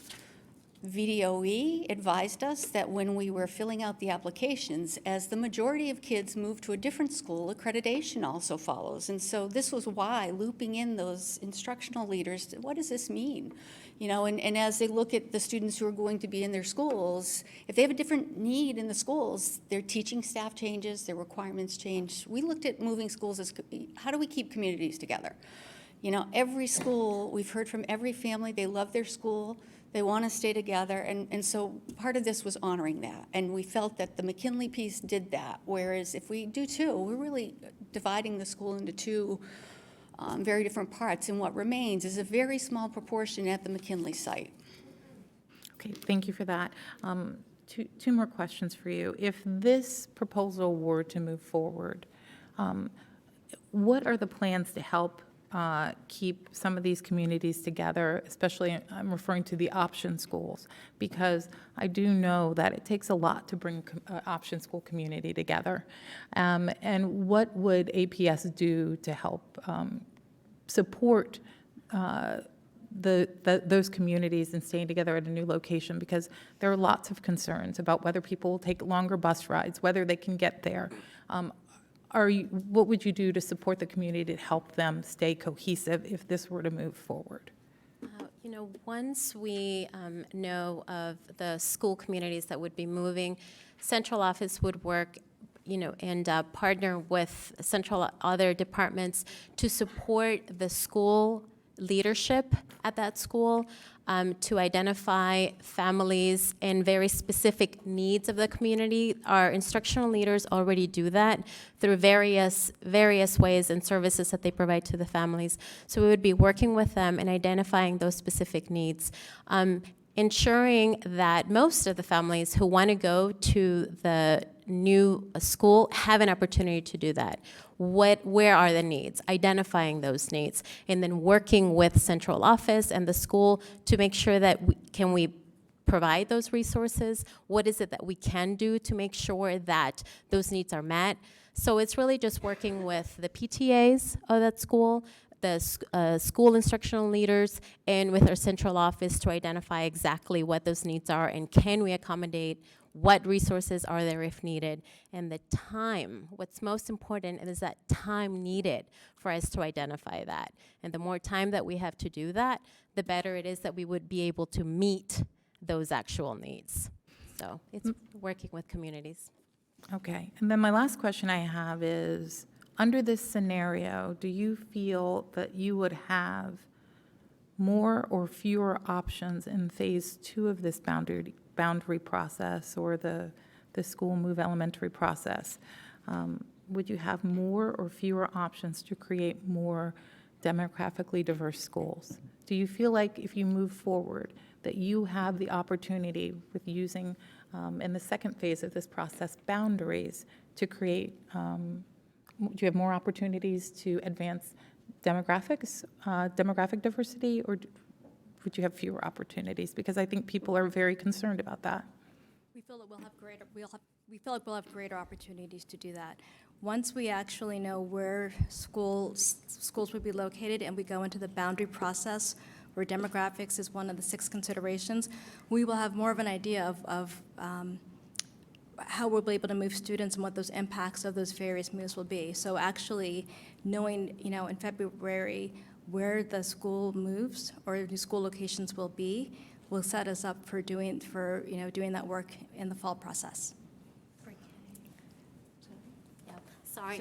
In addition, we would be able to know where the opportunities are to locate those pre-K classes that we were talking about. Okay, thank you very much.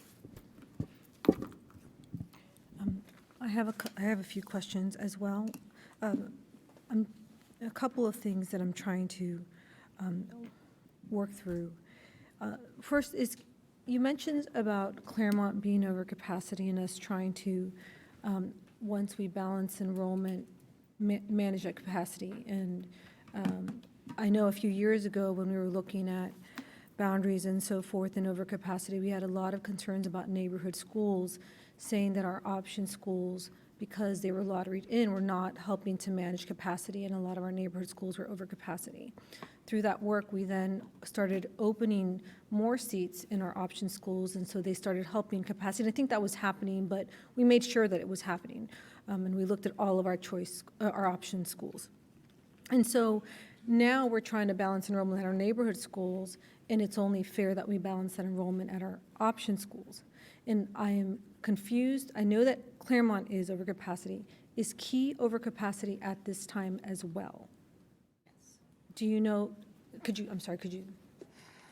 I don't have the exact numbers right now. I think their capacity is around 650, I can't remember the number, but they're at 700, and they are over capacity. For their building?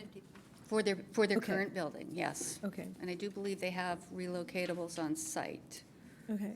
I don't know how. I just can't want to remember how many. understand that I appreciate the concern about the reduction in the program and in immersion, not just at Key, but countywide. And I recognize that there's concern about that growing into our middle school program and our high school program. But I also want to just make sure that I understood that, and then to be clear and share with the community that our goal is to try to have a balanced enrollment at all of our facilities, and that no one school is over capacity if that's something that we can do. We have not been able to do that to date, and I know that this is part of that process. So thank you for that. It's helpful for me to understand, and I want to make sure that we're supporting the growth of the program with the recognition that if Proposal 1 is adopted, that we would have to make sure through relocatables that there is enough room for all of our students. The next question that I want to take clarity on is, I know that you have shared with the community, and even this evening, that you're assuming that 100% of Key students would move.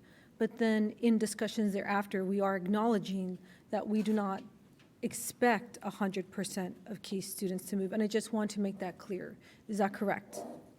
Yes, that's correct. In our assumptions, when we are working with numbers in an analysis, we assumed in that analysis that has been posted that school communities will move together. It is assumption because we don't know. In seeing what we have done in the past, like as our superintendent has stated, that 80% of the families in that particular move moved. We have spoken with our families, and our families tell us we will move with the program, and because we're going to receive a bus. And some families have told us, I think I'm going to stay because proximity is so important to me. So I would be working with those school communities, and we definitely acknowledge that most of them will move, and at the same time, we will gain new ones in the new facility. Well, I want to acknowledge the concern that in the gain piece for Key immersion, it's very difficult to place students after kindergarten into the immersion program. So if we lose students specifically at the upper grades, we will not be able to necessarily place them with students in the area or through a lottery process like we could for ATS. So I share that because that concern has been brought to my attention, but I want to, so I just want to share that when we voice that when we have that message, we should just help to understand that we recognize that.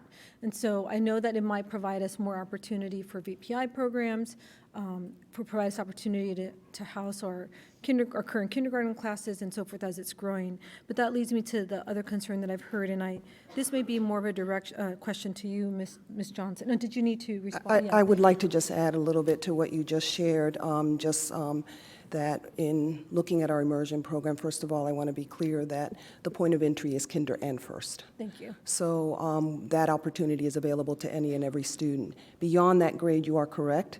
It is more challenging, but there is still a pathway for that to actually occur. So there are ways of assessing students to determine their level of proficiency in Spanish, and that is something that we have routinely done over the years for immersion program. Thank you, Ms. Johnson, for that clarification. And I am going to refer the next question to you because it is a teaching and learning question, and you might have experience in this as well due to your leadership at Claremont in your prior work. With that same thought in mind, there were concerns shared that if we do lose students in those upper levels, recognizing and acknowledging that we could still gain some from other methods, but likely not as much as we can at kindergarten and first. there was concern that that means we would reduce our teacher workforce or reduce the class sizes. But when we had transition at Drew, what we did is we allocated the required number of classes that are on average in our traditional elementary schools. And those classes had smaller class sizes because we anticipated that through the transition that happens longer than over that year, that those classes would grow, versus having 2 classes with our maximum capacity student based on our per student the pupil ratio piece. We had lower classes, even though they weren't in other schools. I'm expecting, as a board member, but I'd like to clarify, is that something we would also do at Key? We wouldn't reduce the number of teachers because we have less students if we know that there's more students growing. We would just have smaller classes in the upper classes. Is that something that teaching and learning would have to discuss? Do you understand the question? I hope I understand the question. I do think that it's important to acknowledge that we would like to be able to maintain the staffing that we presently have within an immersion program. I think it is driven by planning factors, so we would really need to continue to monitor that. I do feel that it's very important to talk about the transition plans that need to be created whenever we make these kind of program moves. And that becomes a critical part of how our students and families respond. So I think what's key here is that we have an intentional transition plan, and part of that means that there is significant communication with families so that they learn about what the rollout plan is as we make these moves.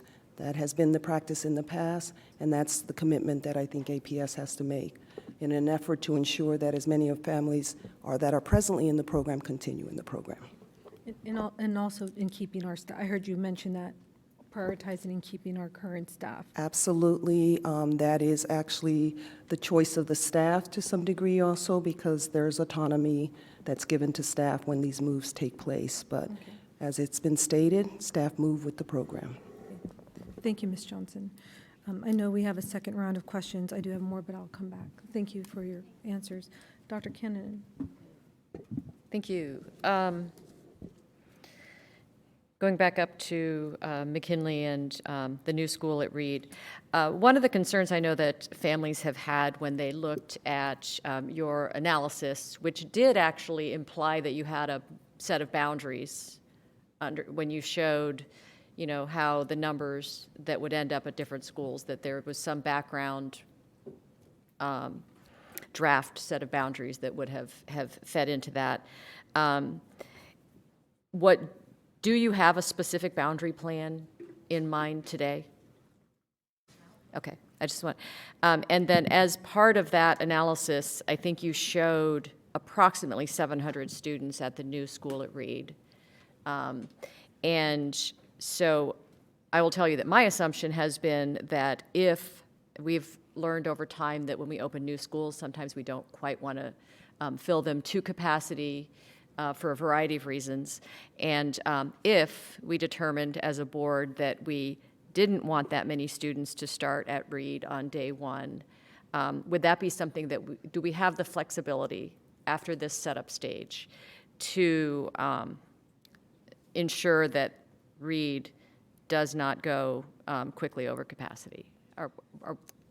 Yeah, I mean, part of the work that's going on right now, and even with the elementary principal group, is sort of planning. What we've seen in some of the past processes is we need to identify that capacity for K-5 students as well as the capacity for any countywide programs for students with special needs, as well as our pre-K programs. So we're actually working with facilities and operations to sort of do that work with the principal groups, looking at some of the things that they're talking about, making some improvements. But also planning for that. And then, at the school board's direction, we can actually put into sort of our guidelines, let's make sure, because we know that some of our newer sites can't accommodate the relocatables and stuff. We don't want to open it on day one and see that it's filled. We want to provide that, a little bit of buffer room, especially in those places where we can't get relocatables. And again, ours was a draft. We had to do some boundaries to come up with these scenarios. But they're not hard and fast boundaries. We don't have a plan, but we did do some of the movement because we had to do that to actually analyze the data. So what you see again is rounded numbers, but not necessarily getting into the specifics of what the schools would be.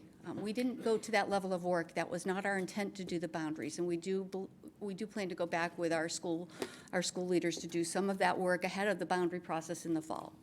So, and then just to confirm, you anticipate, because you said something earlier, I think it was a slip of the tongue, where you said students don't live there. I think you just meant there are fewer students that, given the capacity with all of the schools, with Nottingham, Tuckahoe, Reed, McKinley, there are fewer students than seats once we open the new school.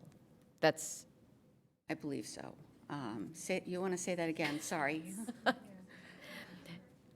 That we have more seats in that part of our system we do. than students. Yes, we have once more we open seats in that school. area than I we think that's actually have what you students. were- The students are in other parts of the county.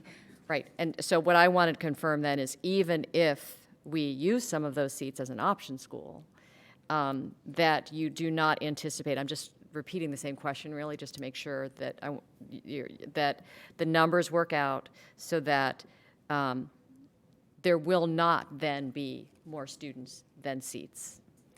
Yes, and I would actually add, just looking at our new updated projections, which, account differently for those pre-K students, or for the kindergarten students, who we don't know until they actually register with us.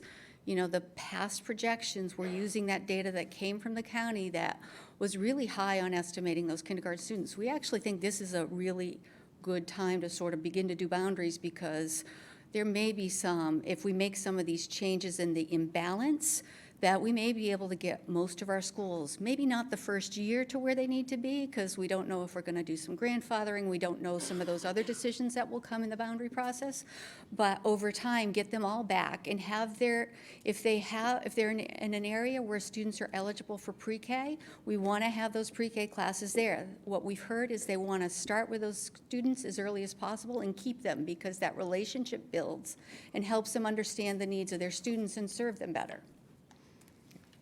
Thank you. And then I want to ask a couple questions that have come from the ATS community. I'm the liaison there, and heard from them early in the process. They were very concerned about the use of the instructional program pathways, which does not actually include, and its sort of forecast going forward, doesn't include ATS as one of the recommended schools. At the time, it appeared to the community that the IPP was a driving document in this process, and the concern was whether this process then leads to a change in ATS. I'm curious if that is would you share how the IPP is informing this process, and whether there's a plan to change ATS? So as I would just start and then ask Ms. Johnson to help jump in. As we met with you in September to discuss the IPP is a draft. It is going to help us sort of plan long-term as we continue to grow and get instruction back in front of our decisions. It is not a set plan today, and we probably made a mistake by even including it in there. We've got a lot of things that, this process is complicated. There are so many different things that we're looking at, and we put it into there because it is out there. But it is a draft, and we're not making those changes through here.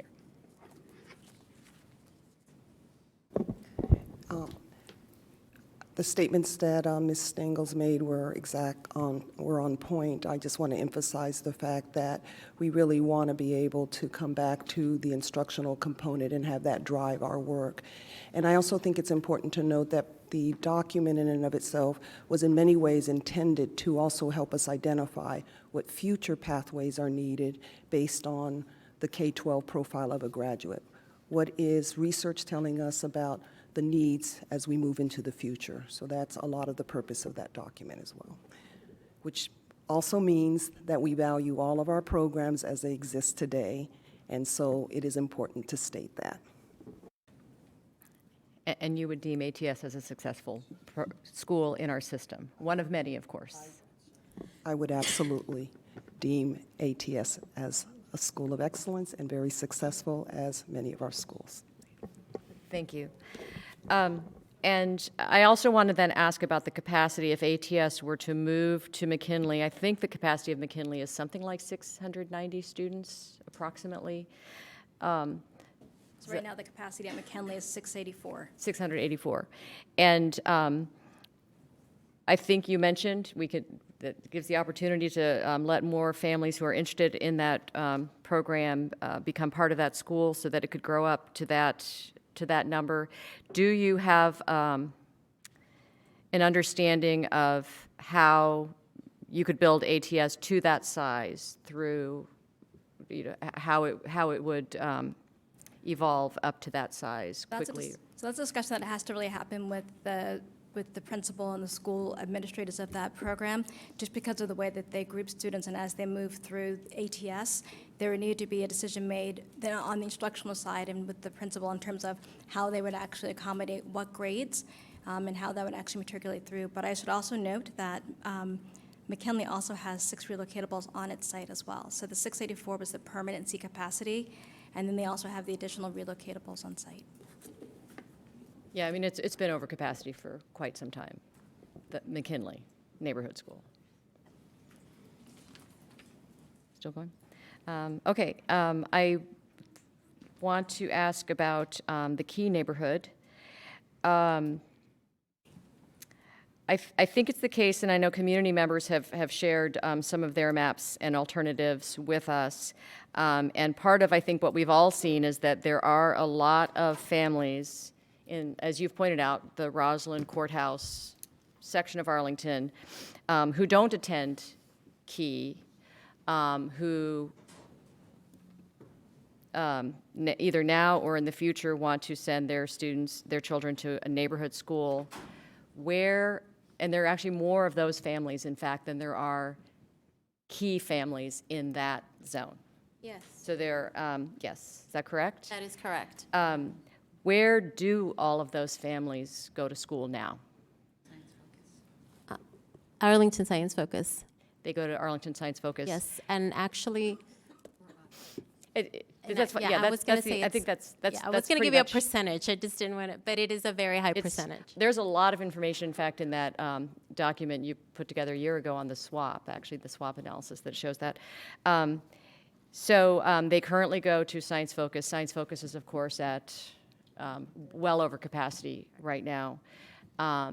So where, let's see, what's the question? So where are the Science Focus is over capacity. If we don't do program moves, where are all of those students going to go next? And that is one of our biggest challenges, that we don't have the seats that are needed in that eastern area of the county. And our students, the boundaries our students will have to travel longer distances to get to a neighborhood school, not necessarily their closest. Specifically to that area, Taylor, Long Branch. And Taylor's overcrowded. Taylor's over capacity, and that's why and if you continue, right, I mean. They stretch down. Ms. Talento doesn't like me asking too many questions, but it becomes a whole sequence of questions, right? And then Taylor goes to Glebe, which is overcrowded, and then Glebe goes over to, I guess, the new Reed School, essentially. But we're really, and Nottingham, yeah. So we're moving, any of the no program move scenarios has a cascading effect of a very large number of neighborhood students really moving from the part of the county where we don't have neighborhood seats, cascading around, replacing each other in the neighborhood schools all the way around so that to fill the new neighborhood school at Reed. Is that essentially a summary of the what-if scenario? That is yes, and it is so hard to say it, and that's why we wanted to visually present it, and that is how we came to the visual representation of the what if, for example. Right, yeah. Yeah, thank you.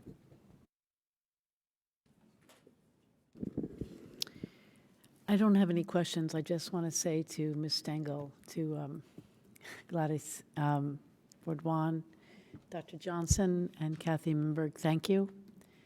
I know that you have spent just a huge amount of time on this in the past, I think, 2 years. And we have inherited, as a community, a system of schools that are not perfectly placed at all. If we could all choose, everyone collectively in this room would agree, we would like to be able to pick up those schools and allocate them according to where the students are, not according to where geography has put them and where history has put them. I think all of us would like that. But that's not a luxury that we have. We have what we have. And it will require us, when we open a new school that is where it is, that we have inherited, it requires us to fill those schools to balance the schools. And that is going to cause everyone in this room to make an adjustment, and a lot of other families. And it is a very, very difficult task. But I do assure you that we have one of the best school systems in the country. We have gorgeous buildings, all of them. It is something that we can all be very, very grateful for and should not be losing sight of. So I just really want to thank you for your work. I know that there's no perfect answer.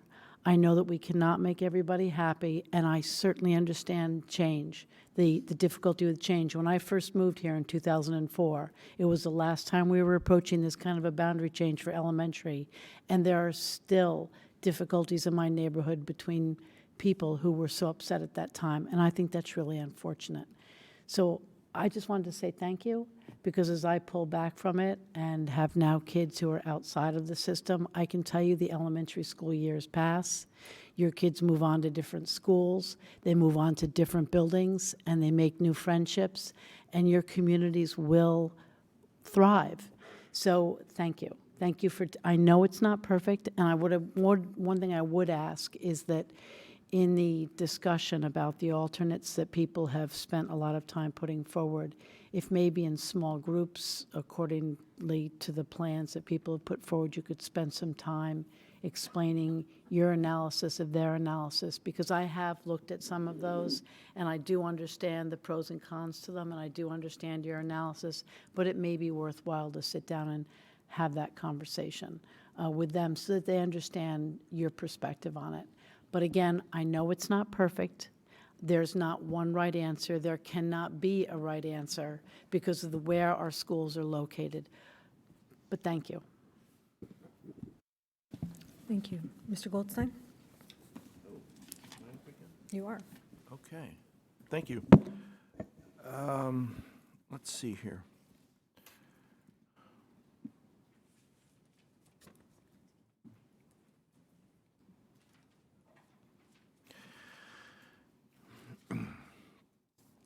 So I think you've said in the past, and I have certainly absorbed this number, that there are about 1,500 elementary school students in the area between Quincy Street and the river along the Orange Line there. And of course, currently there's one neighborhood school. So my first question is, where do they go? I know Barbara asked about Science Focus. I don't know, a bunch of them go to Science Focus, in the low 700s. But what about the rest? Where are the rest going who live in that area? So all the way to Quincy Street. So the students who live around the Science Focus building, their actual boundary is Taylor. So many of those students are at Taylor, where we also are over capacity. Do we know how many who live in that, along the Orange Line there, what percentage of them are going? Sounds like a little under 50% are going to Science Focus, but do we know the percentages going to the other 4 schools? We don't have the specific numbers here tonight. I would actually mention that if you look at that corner of Virginia Square that is right down near Science Focus, those students actually take a bus to Ashland. Again, back when we didn't have some of these schools and the boundaries were set, that neighborhood has been going there forever. They're just across the street from Washington Boulevard. So we've got a lot of kids on buses who are closer to other neighborhood schools, but it's not their neighborhood. So we've got kids going into all of the surrounding schools. We don't have the specific numbers here tonight. Okay, well, that brings up the question then, how many seats will this recommendation open in the Roslyn-Ballston corridor? I mean, specifically at the Key building. So we're opening a new building with 725 seats. We're doing some moves that allows us to repurpose, I think it's 653 seats in the Key building.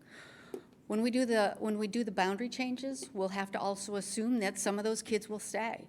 We know that many of those families live in the neighborhood, and there's a chance that they could stay there. So we're going to have to plan for that, and that's going to be part of the work that we're doing with the schools, as well as our projections to make sure that we estimate that well. We're still doing boundaries. So the art of this is, it's not just a move that says, keep your current boundary as you move. We're also going to adjust boundaries for everybody as well. So the neighborhood schools are still going to have that work done. Okay, so with the school program moves, that's part of this recommendation, and then the boundaries. I mean, the school program moves are not going to free up enough neighborhood seats to take care of the problem there, right? We need to do the boundary process also. We have to do both steps of this process. It's not one and everything's solved. We still have to adjust boundaries.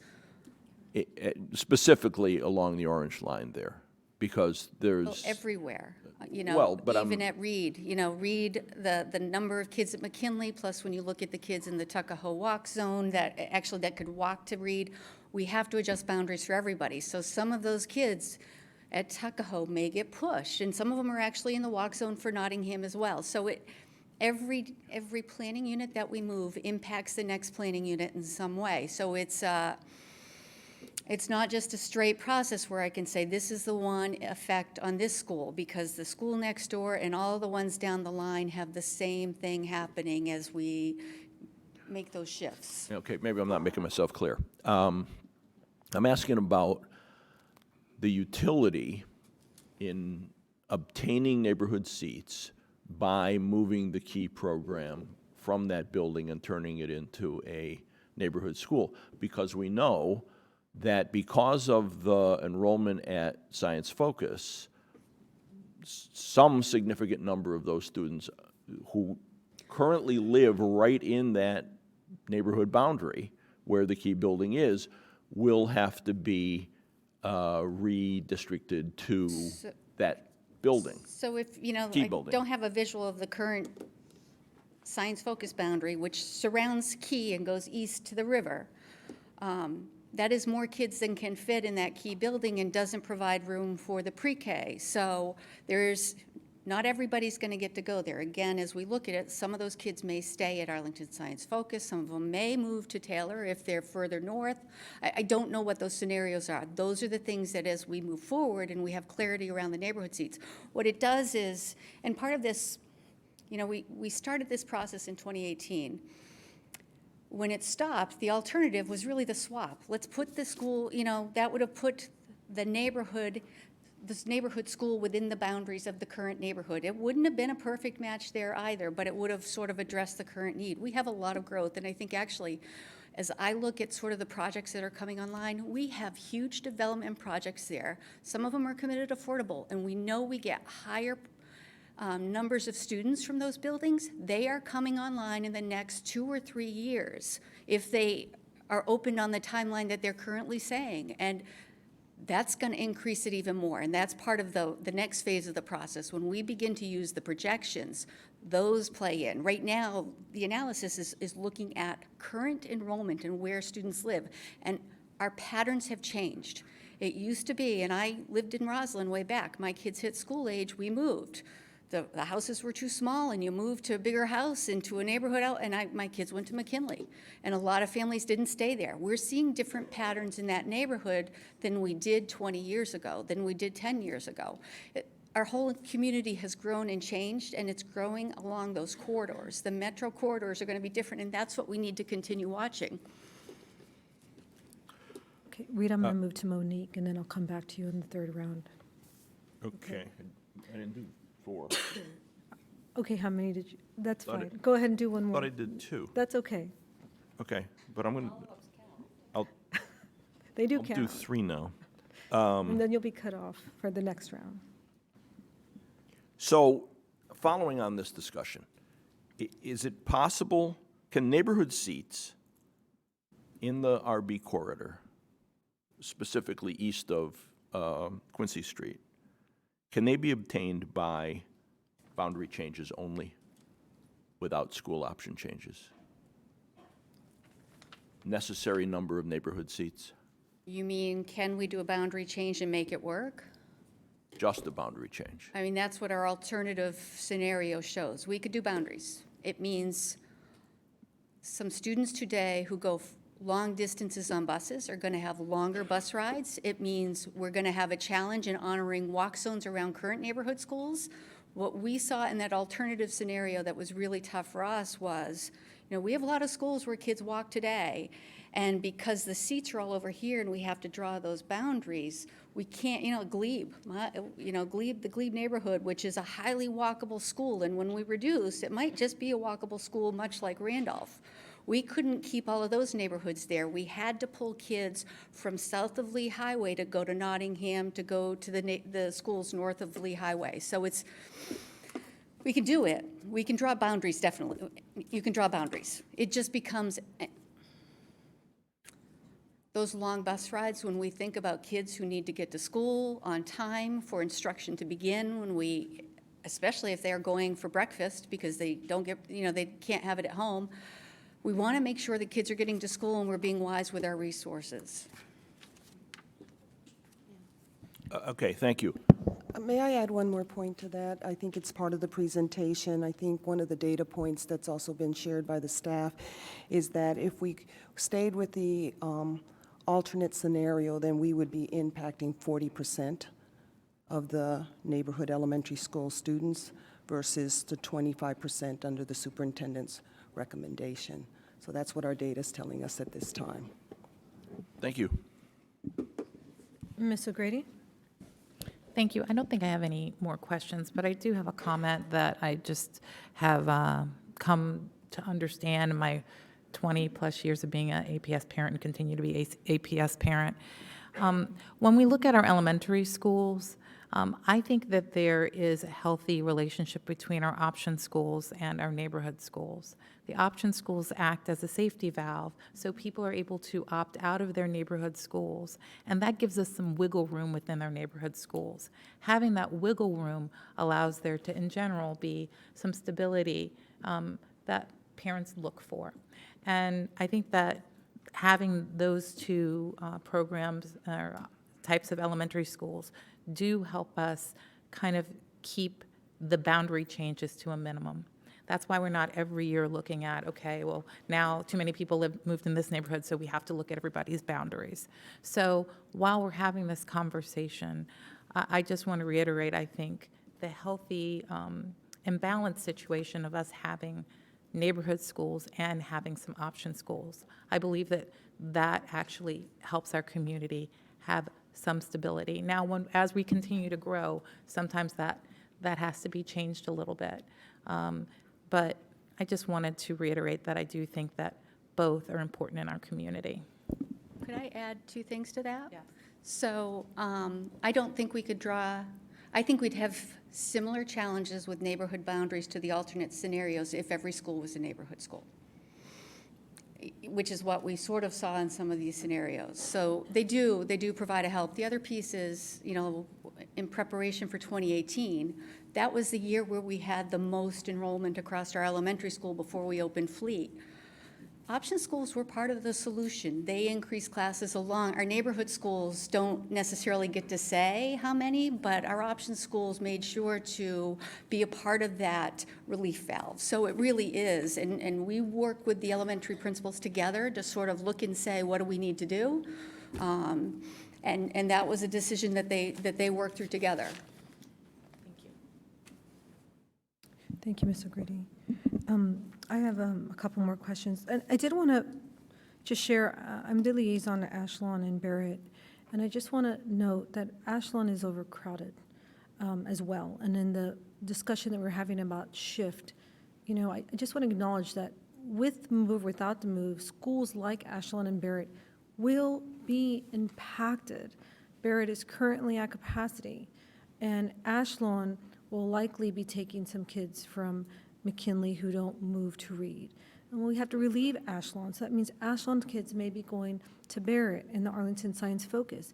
Well, Barrett's at capacity, right? So I share that with everyone to really understand, and Barrett's at capacity, and so it just includes in that shift, and what we haven't even touched on is Abington and Claremont and Long Branch, right? And so I just need to emphasize to our community, this is a piece of a much bigger process that's going to affect every single one of our schools.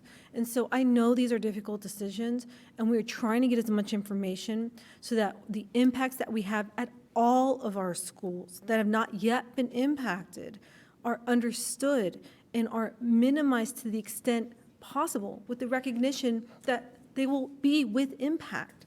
And so I just want to acknowledge that, because right now they're not part of this process. But I have been asked to come to those communities because they understand the impacts. And I wish I could say, you know, there's a limited amount, but I can't. I'm going to go and say, please watch our boundary process in 2020. You will be impacted, whether there is a move or there's not a move. And from what I have studied thus far, and I have not had a chance to study the most recent proposal provided that was mentioned at the speakers by the community, and I will look at that. I've not been able to study that, but what I have seen from what I have studied is that schools like Ashland and Barrett would be significantly impacted without a move, including McKinley, much more significant than if we do a move. And so I want to look at this alternative scenario that's been proposed. I understand that they believe it has a much less impact than the superintendent's recommendation and the moves, but I know that the one thing that happens when you become a board member and you've been here and you've done boundary changes is you have a lot of stored data and recognition and understanding of things that have come about. So I just wanted to share that and acknowledge that there's a lot of other schools being affected, even in this move, in one way or another, and I think it's important that we know that. And this does bring me back to that collected data that is stored in the depths of our brains. I recall in a couple of boundaries, a boundary process or two ago, and I don't know if it was middle school or elementary school, when we did numbers for residential planning units, and we were looking at our data to determine boundaries, that there was a discussion about whether we included the percentage of students from that data set that were going to option schools. And I think that in some cases, we did not, because we didn't have a precedent for that. That's my recollection.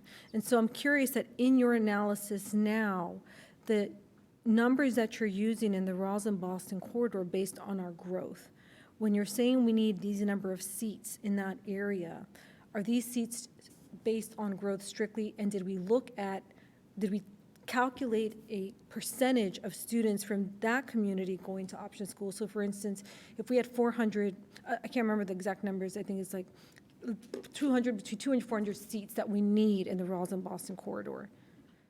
Do we assume that 20% of those students are going to option schools, and therefore we only need X number? So that's part of the upcoming process this spring, to look at that planning unit level data. When we did middle school, that was the first time September 1, planning and evaluation became a department. Later that month, we started a middle school process. We did projections for the first time out of my office, so we've learned a lot of things. That process, what we had to do to build boundaries, because we were doing all of the schools, was we built planning unit level projections. We don't typically do that. Historically, what we do is we do cohort transitions, which looks at a school and grows the school. And it builds in those kids who are in option schools. If, you know, so for a Gunston that has programs in it, their cohort transition reflects that.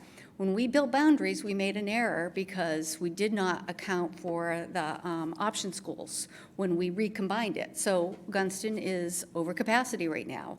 Part of what we're doing with this allows us to sort of step back and not make those mistakes that we learned in those first processes when we had the 14 community engagement processes going on in 1 year. When we do the planning unit level review this spring, we will send that information to the neighborhoods where those planning units are. The most helpful part in the elementary boundary process last year was when people who lived in neighborhoods looked at the data, helped us say, guess what, there's a building here that's not in your data. We did find the county had a building that wasn't in their database, so it didn't make it into ours, and that increased the number of kids coming to that planning unit. We had a building that was coded, geocoded, but it actually was on the wrong side of of one of the golf courses. So it impacted 2 different schools in those things. So the people on the ground who live in neighborhoods know their data better than we do. We, go out and look at a lot of this stuff and walk a lot of the neighborhoods, but that information is really helpful. So we do that this spring. When we come back, the other piece that we're going to do this spring, which we talked about in the last boundary process as well, and at that time, we only had the first cohort of kids coming in under the new options and transfer policy. We'll have more kids. We have kids this year, and what we're going to do in the planning unit level review is, once we know where our option schools, we know that if you live closer to an option school, you're more likely to go there than longer distance. So we want to have some ways, and maybe 1 or 2 ways, to look at, is there sort of that proximity factor that we need to consider in our planning unit level projections, and get feedback on that, because historically we've seen there are more kids at ATS who live in the Glebe, McKinley, and some of those nearby neighborhoods. There's kids from all over the county, but there is a tendency to go to a school that's nearby. We're still sort of looking at that data because we still have kids in the system who have come in under when the neighborhood had the preference for our immersion schools. So it's not a perfect thing, but we do want to look at that and use that so that when we come back next fall and do boundaries, that's built in. But the piece about the Roslyn-Ballston corridor we look at is based on kids who we have in our system today, and then looking at the buildings and the growth that's coming online over time. So we're looking at it both ways, which gives us more confidence that that is an area that, those kids aren't going away, and we know those buildings are coming online that tend to bring more students to our schools. And so we haven't, in that projected number, in the number that we're using that calculates who we have today in that area and who is projected to come, we have not calculated a percentage that would go to option schools for this and that particular analysis. So our scenarios, actually, because they have option schools separate from neighborhoods, it's calculated that way. We haven't sort of estimated for taking out and all of those nuances that we're going to have to work through as we prepare for 2021. Okay, thank you, that's helpful. Dr. Cannon, do you have additional questions? Just a couple more. And this will be our last round. Yes. Okay, and thank you for reminding us in your presentation that, in fact, this year we did a set of moves and changes, 5 new schools and programs, as we said. 2 of the new or moves to buildings were option schools. HB Woodlawn, as well as the Stratford program, moved to a new building. It's about 3 miles away, I think, from the current. And what's the other change? Drew Montessori, which was housed in the Drew building, moved to the Patrick Henry building. So while those are different programs, Montessori's does specifically have a diverse population, a number of low income. So I think they're at least something we can look at. I think that wasn't mentioned when you talked about those, thinking about attrition and things. Those are changes we can look at to, get a sense of, do staff tend to move with those programs? Do students tend to move with those programs? I am under the impression that there was not a significant loss in staff or students in either of those program moves. Is there any additional information we have on that, if there was any kind of change? Significant change. We always have staff attrition, of course. As we mentioned earlier, the majority of the staff is given the opportunity to move with the program. I think when I think about the Williamsburg-Ham situation where there was a reduction in the enrollment there, individuals were given an opportunity from middle schools across the county to move over to Ham. There are a lot of variations, but I think that HR could help us get that information.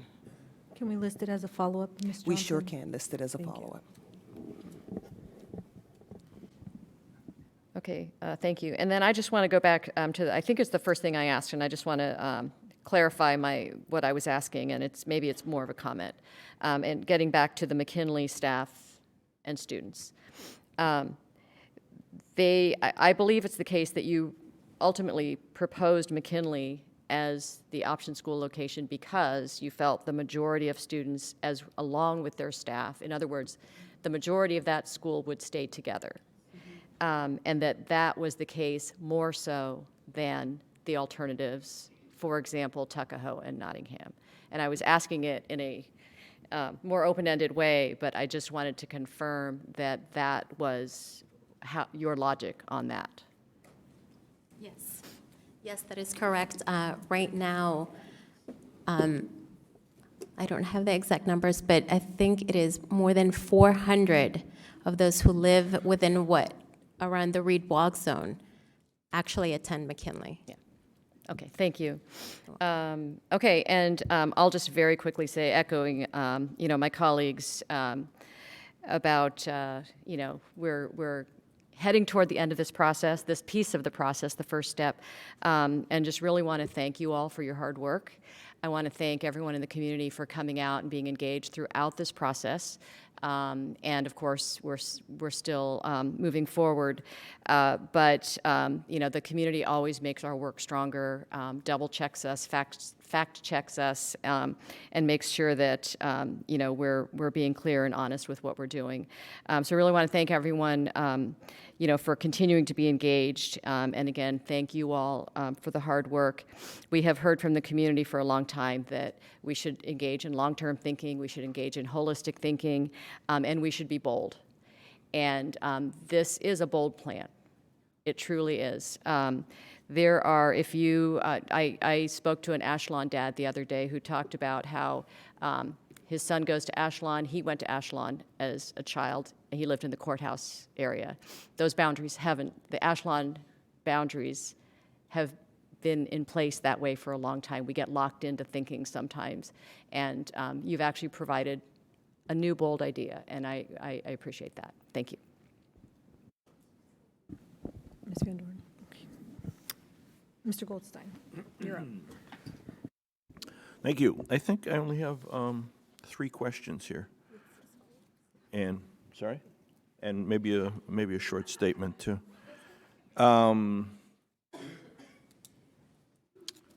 So,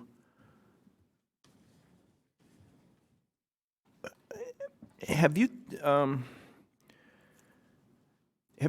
taken into consideration real walkability statistics? Because, we have walk zones, and we have, walk zones that require students who live within a mile at the elementary level to walk. But we all know that not all of them do. There is a real walkability factor that, I think we've seen in the multimodal transportation studies. The closer you are to the school, the more kids walk. As you move back in, gradations of quarter miles, that, drops off quite significantly. Did you apply that, those numbers, those statistics to these plans? So when we looked at the walk zone, we look at the established walk zone by facilities. Because what that means is that we do not provide bus transportation to those zones. Right, the parents do. Well, are like you providing said, I know that wheeled Kristen, for transportation. example, in all of the meetings that we have had together with the community, she does go to the fact that there's if it's a quarter mile, we can pretty much assume that everyone is walking. And the further you go away from that, it is evident that some people are choosing to drive their kids, which is what we don't want. But when we did our analysis, we looked at the walk zone and assumed that we do not provide bus transportation, but we only looked at that walk zone as it is.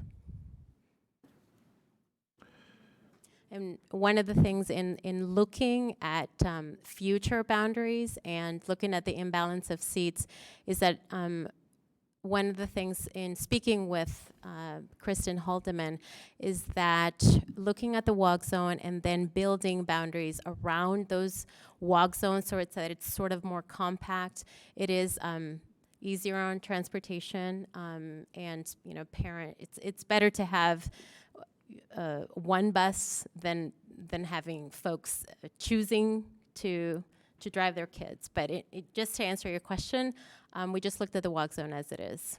Okay, Yeah. thank you. So I'm confused about this movement of McKinley to Reed, because I thought I heard that at a previous time, that about 40% of the current McKinley enrollment would be eligible, would be moving to Reed because they live in that walk zone. But I think I'm hearing something different now. So there's a couple different things when we look at McKinley, and don't quote me on numbers this late at night. But you look at that, the walk zone around the Reed Building, it includes kids from Tuckahoe, it includes kids from McKinley, it includes a couple kids from Nottingham on the outer edges of it. You go beyond that and you start to get kids who are going to McKinley, but that would be going by Reed or be going by Ashland, depending upon how they get to that building by bus transportation, who are going in different directions. Or they could go north to Nottingham. So there are more McKinley kids further away from the McKinley walk zone. As you look, they're really bounded by 66. They're bounded by the walk zones for Tuckahoe, Ashland, and Reed. So you really sort of are, it's a highly walkable neighborhood where McKinley is, but it's all of the other ones that bound them and all the capacity that we built together in one area that really is the challenge. Let me ask the question a different way. Okay. If, under this recommendation, how many current McKinley students would be moving to Reed? We don't know for sure. You know, the building holds 725. We'll have 2 pre-K classes. We need to do a boundary. We know that currently McKinley is over capacity, and we also know that there's kids in the Tuckahoe boundary who can walk there, so I can't give you that number. Okay, let me ask it in a different way. Do we know how many will not be moving to Reed? No. Because every time you draw a boundary, whatever planning unit you pick impacts the next planning units down the road. And so the next step in this, once we have those planning unit level projections, is to begin to build those scenarios. At that point in time, we'll be able to begin to get an assessment of it. Okay, thank you. But you feel that a majority would be moving and taking the accreditation with them? So when we looked at the data this summer, we saw that McKinley is the most impacted by Reed, and that it would be more than half of the kids, so the accreditation moves there. Again, I don't know if that's a big deal because I don't run a school and I don't know how that impacts what happens in schools. So that's why we met with our instructional leaders to sort of work through that.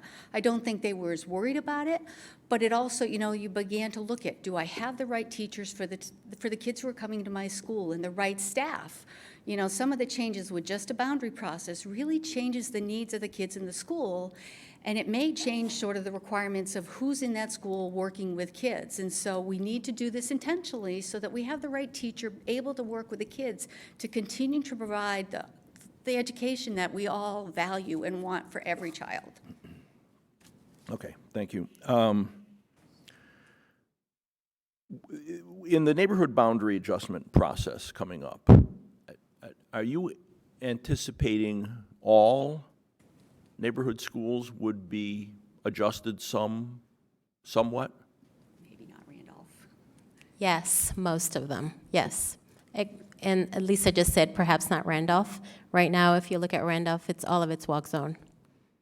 So we probably won't touch that, but yes, all of them, all of the schools. You know, there's a couple where, you know, those are pretty tight, but where there's flexibility in other places that we will go back and revisit, which was the direction that we had last spring or last fall when you adopted those. That's correct. Okay, I wanted to ask because I've just been hearing, you know, in this recommendation and through this process about, you know, Reed, science focus, you know, et cetera. So, you know, last year when we did the boundary process, we needed to provide some relief to Abingdon.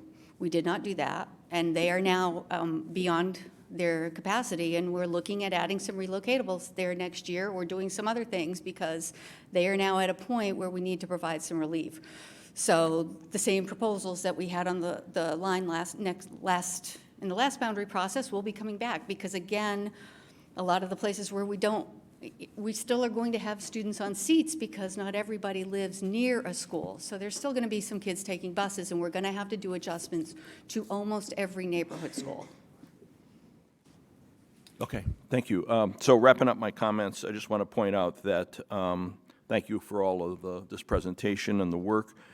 Going back to, somebody had raised the point about the 6 considerations that are in the boundary policy, and I want to note that they cannot all be achieved simultaneously.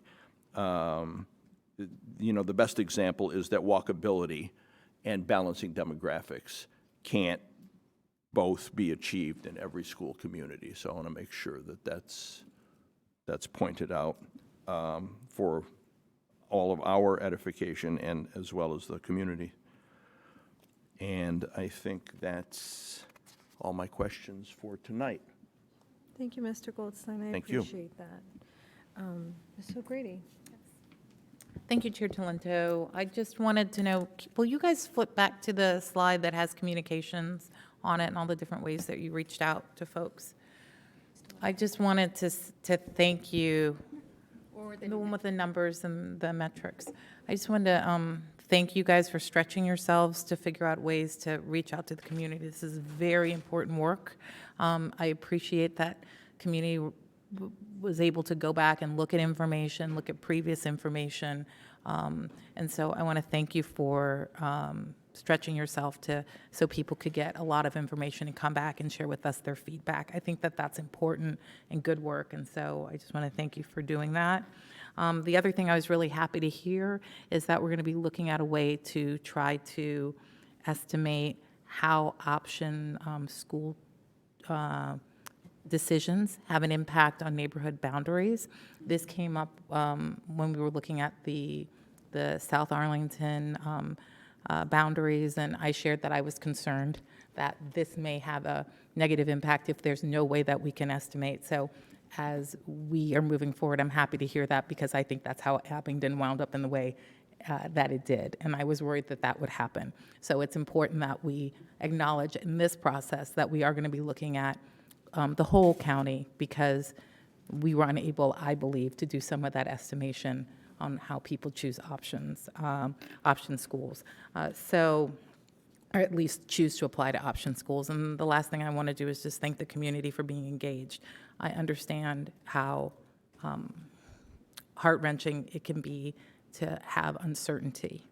And I do understand that, being a parent of a school, that for over 10 years, I didn't know what was going to happen to my school. Was it going to be a school within a school forever? Was it going to be moving? And so I understand how that is very disheartening and upsetting, and I understand how that actually can impact your community from the inside. And what that means from your community day to day, trying to figure out, should we move, should we not move? Do you agree with the move? Don't you agree with the move? And how that impacts the community day by day, because I lived it.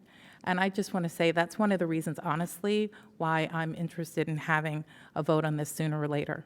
Communities deserve to know what's going to happen to their school, because if you don't know, it continues to create angst and anxiety within the school. And first it starts with the parents, and then it goes down to the kids. And so I think it's really important that we have a decision on this sooner than later for the communities that could be affected. And so I support moving forward with having a decision so all of us can figure out where we're going, what we're going to be doing next, no matter what the decision is. So I thank you for engaging with us. I encourage you to continue to engage with us. I want to thank the people in the room for being courteous and listening. And I promise I will continue to listen to you. So thank you. Thank you, Ms. O'Grady. I just want to echo Ms. O'Grady's comments. I recognize that we have surrounding counties doing boundary adjustments as well.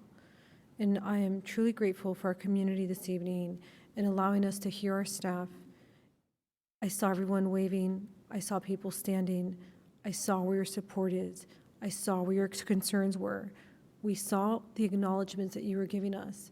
And it was so helpful to do that in a way where we could still listen to our staff and have the dialogue. I can't tell you how grateful I am for that. And I know that my board is grateful for that, because these are difficult changes. We do recognize that they have impacts on your daily life, on your children's friendships, on your children's connections, on your children's stability. We recognize that we are impacting that. And we want you to know that these are not easy decisions for us either.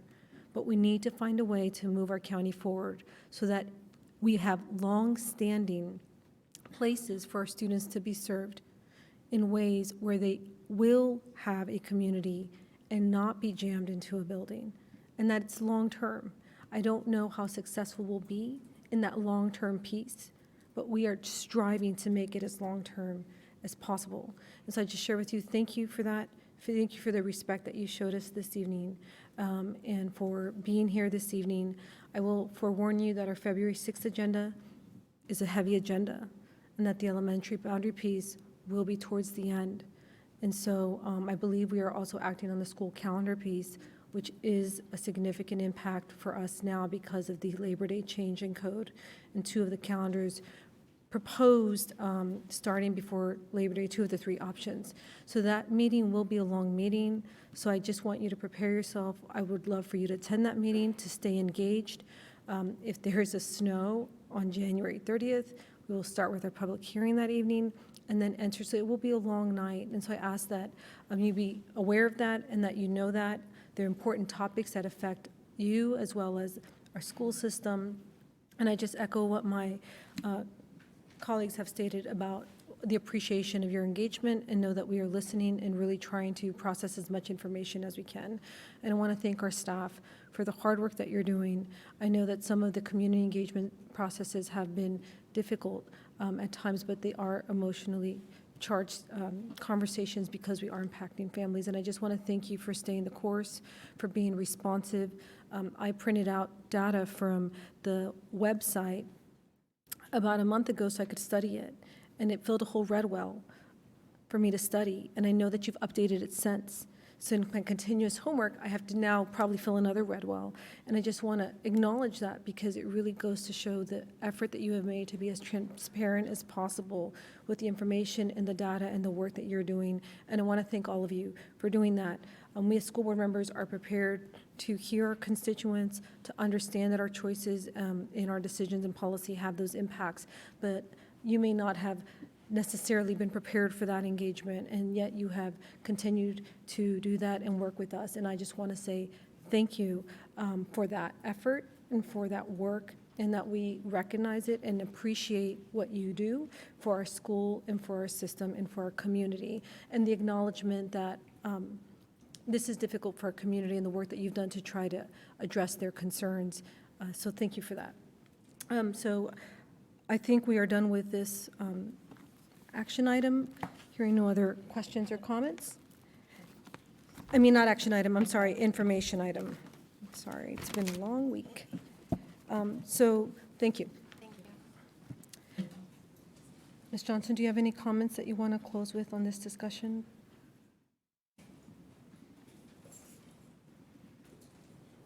My comments are actually to the board, and thank you for that acknowledgement of the hard work of the staff, so thank you. So we are now at new business. Board members, is there any new business? Seeing none, this meeting is adjourned.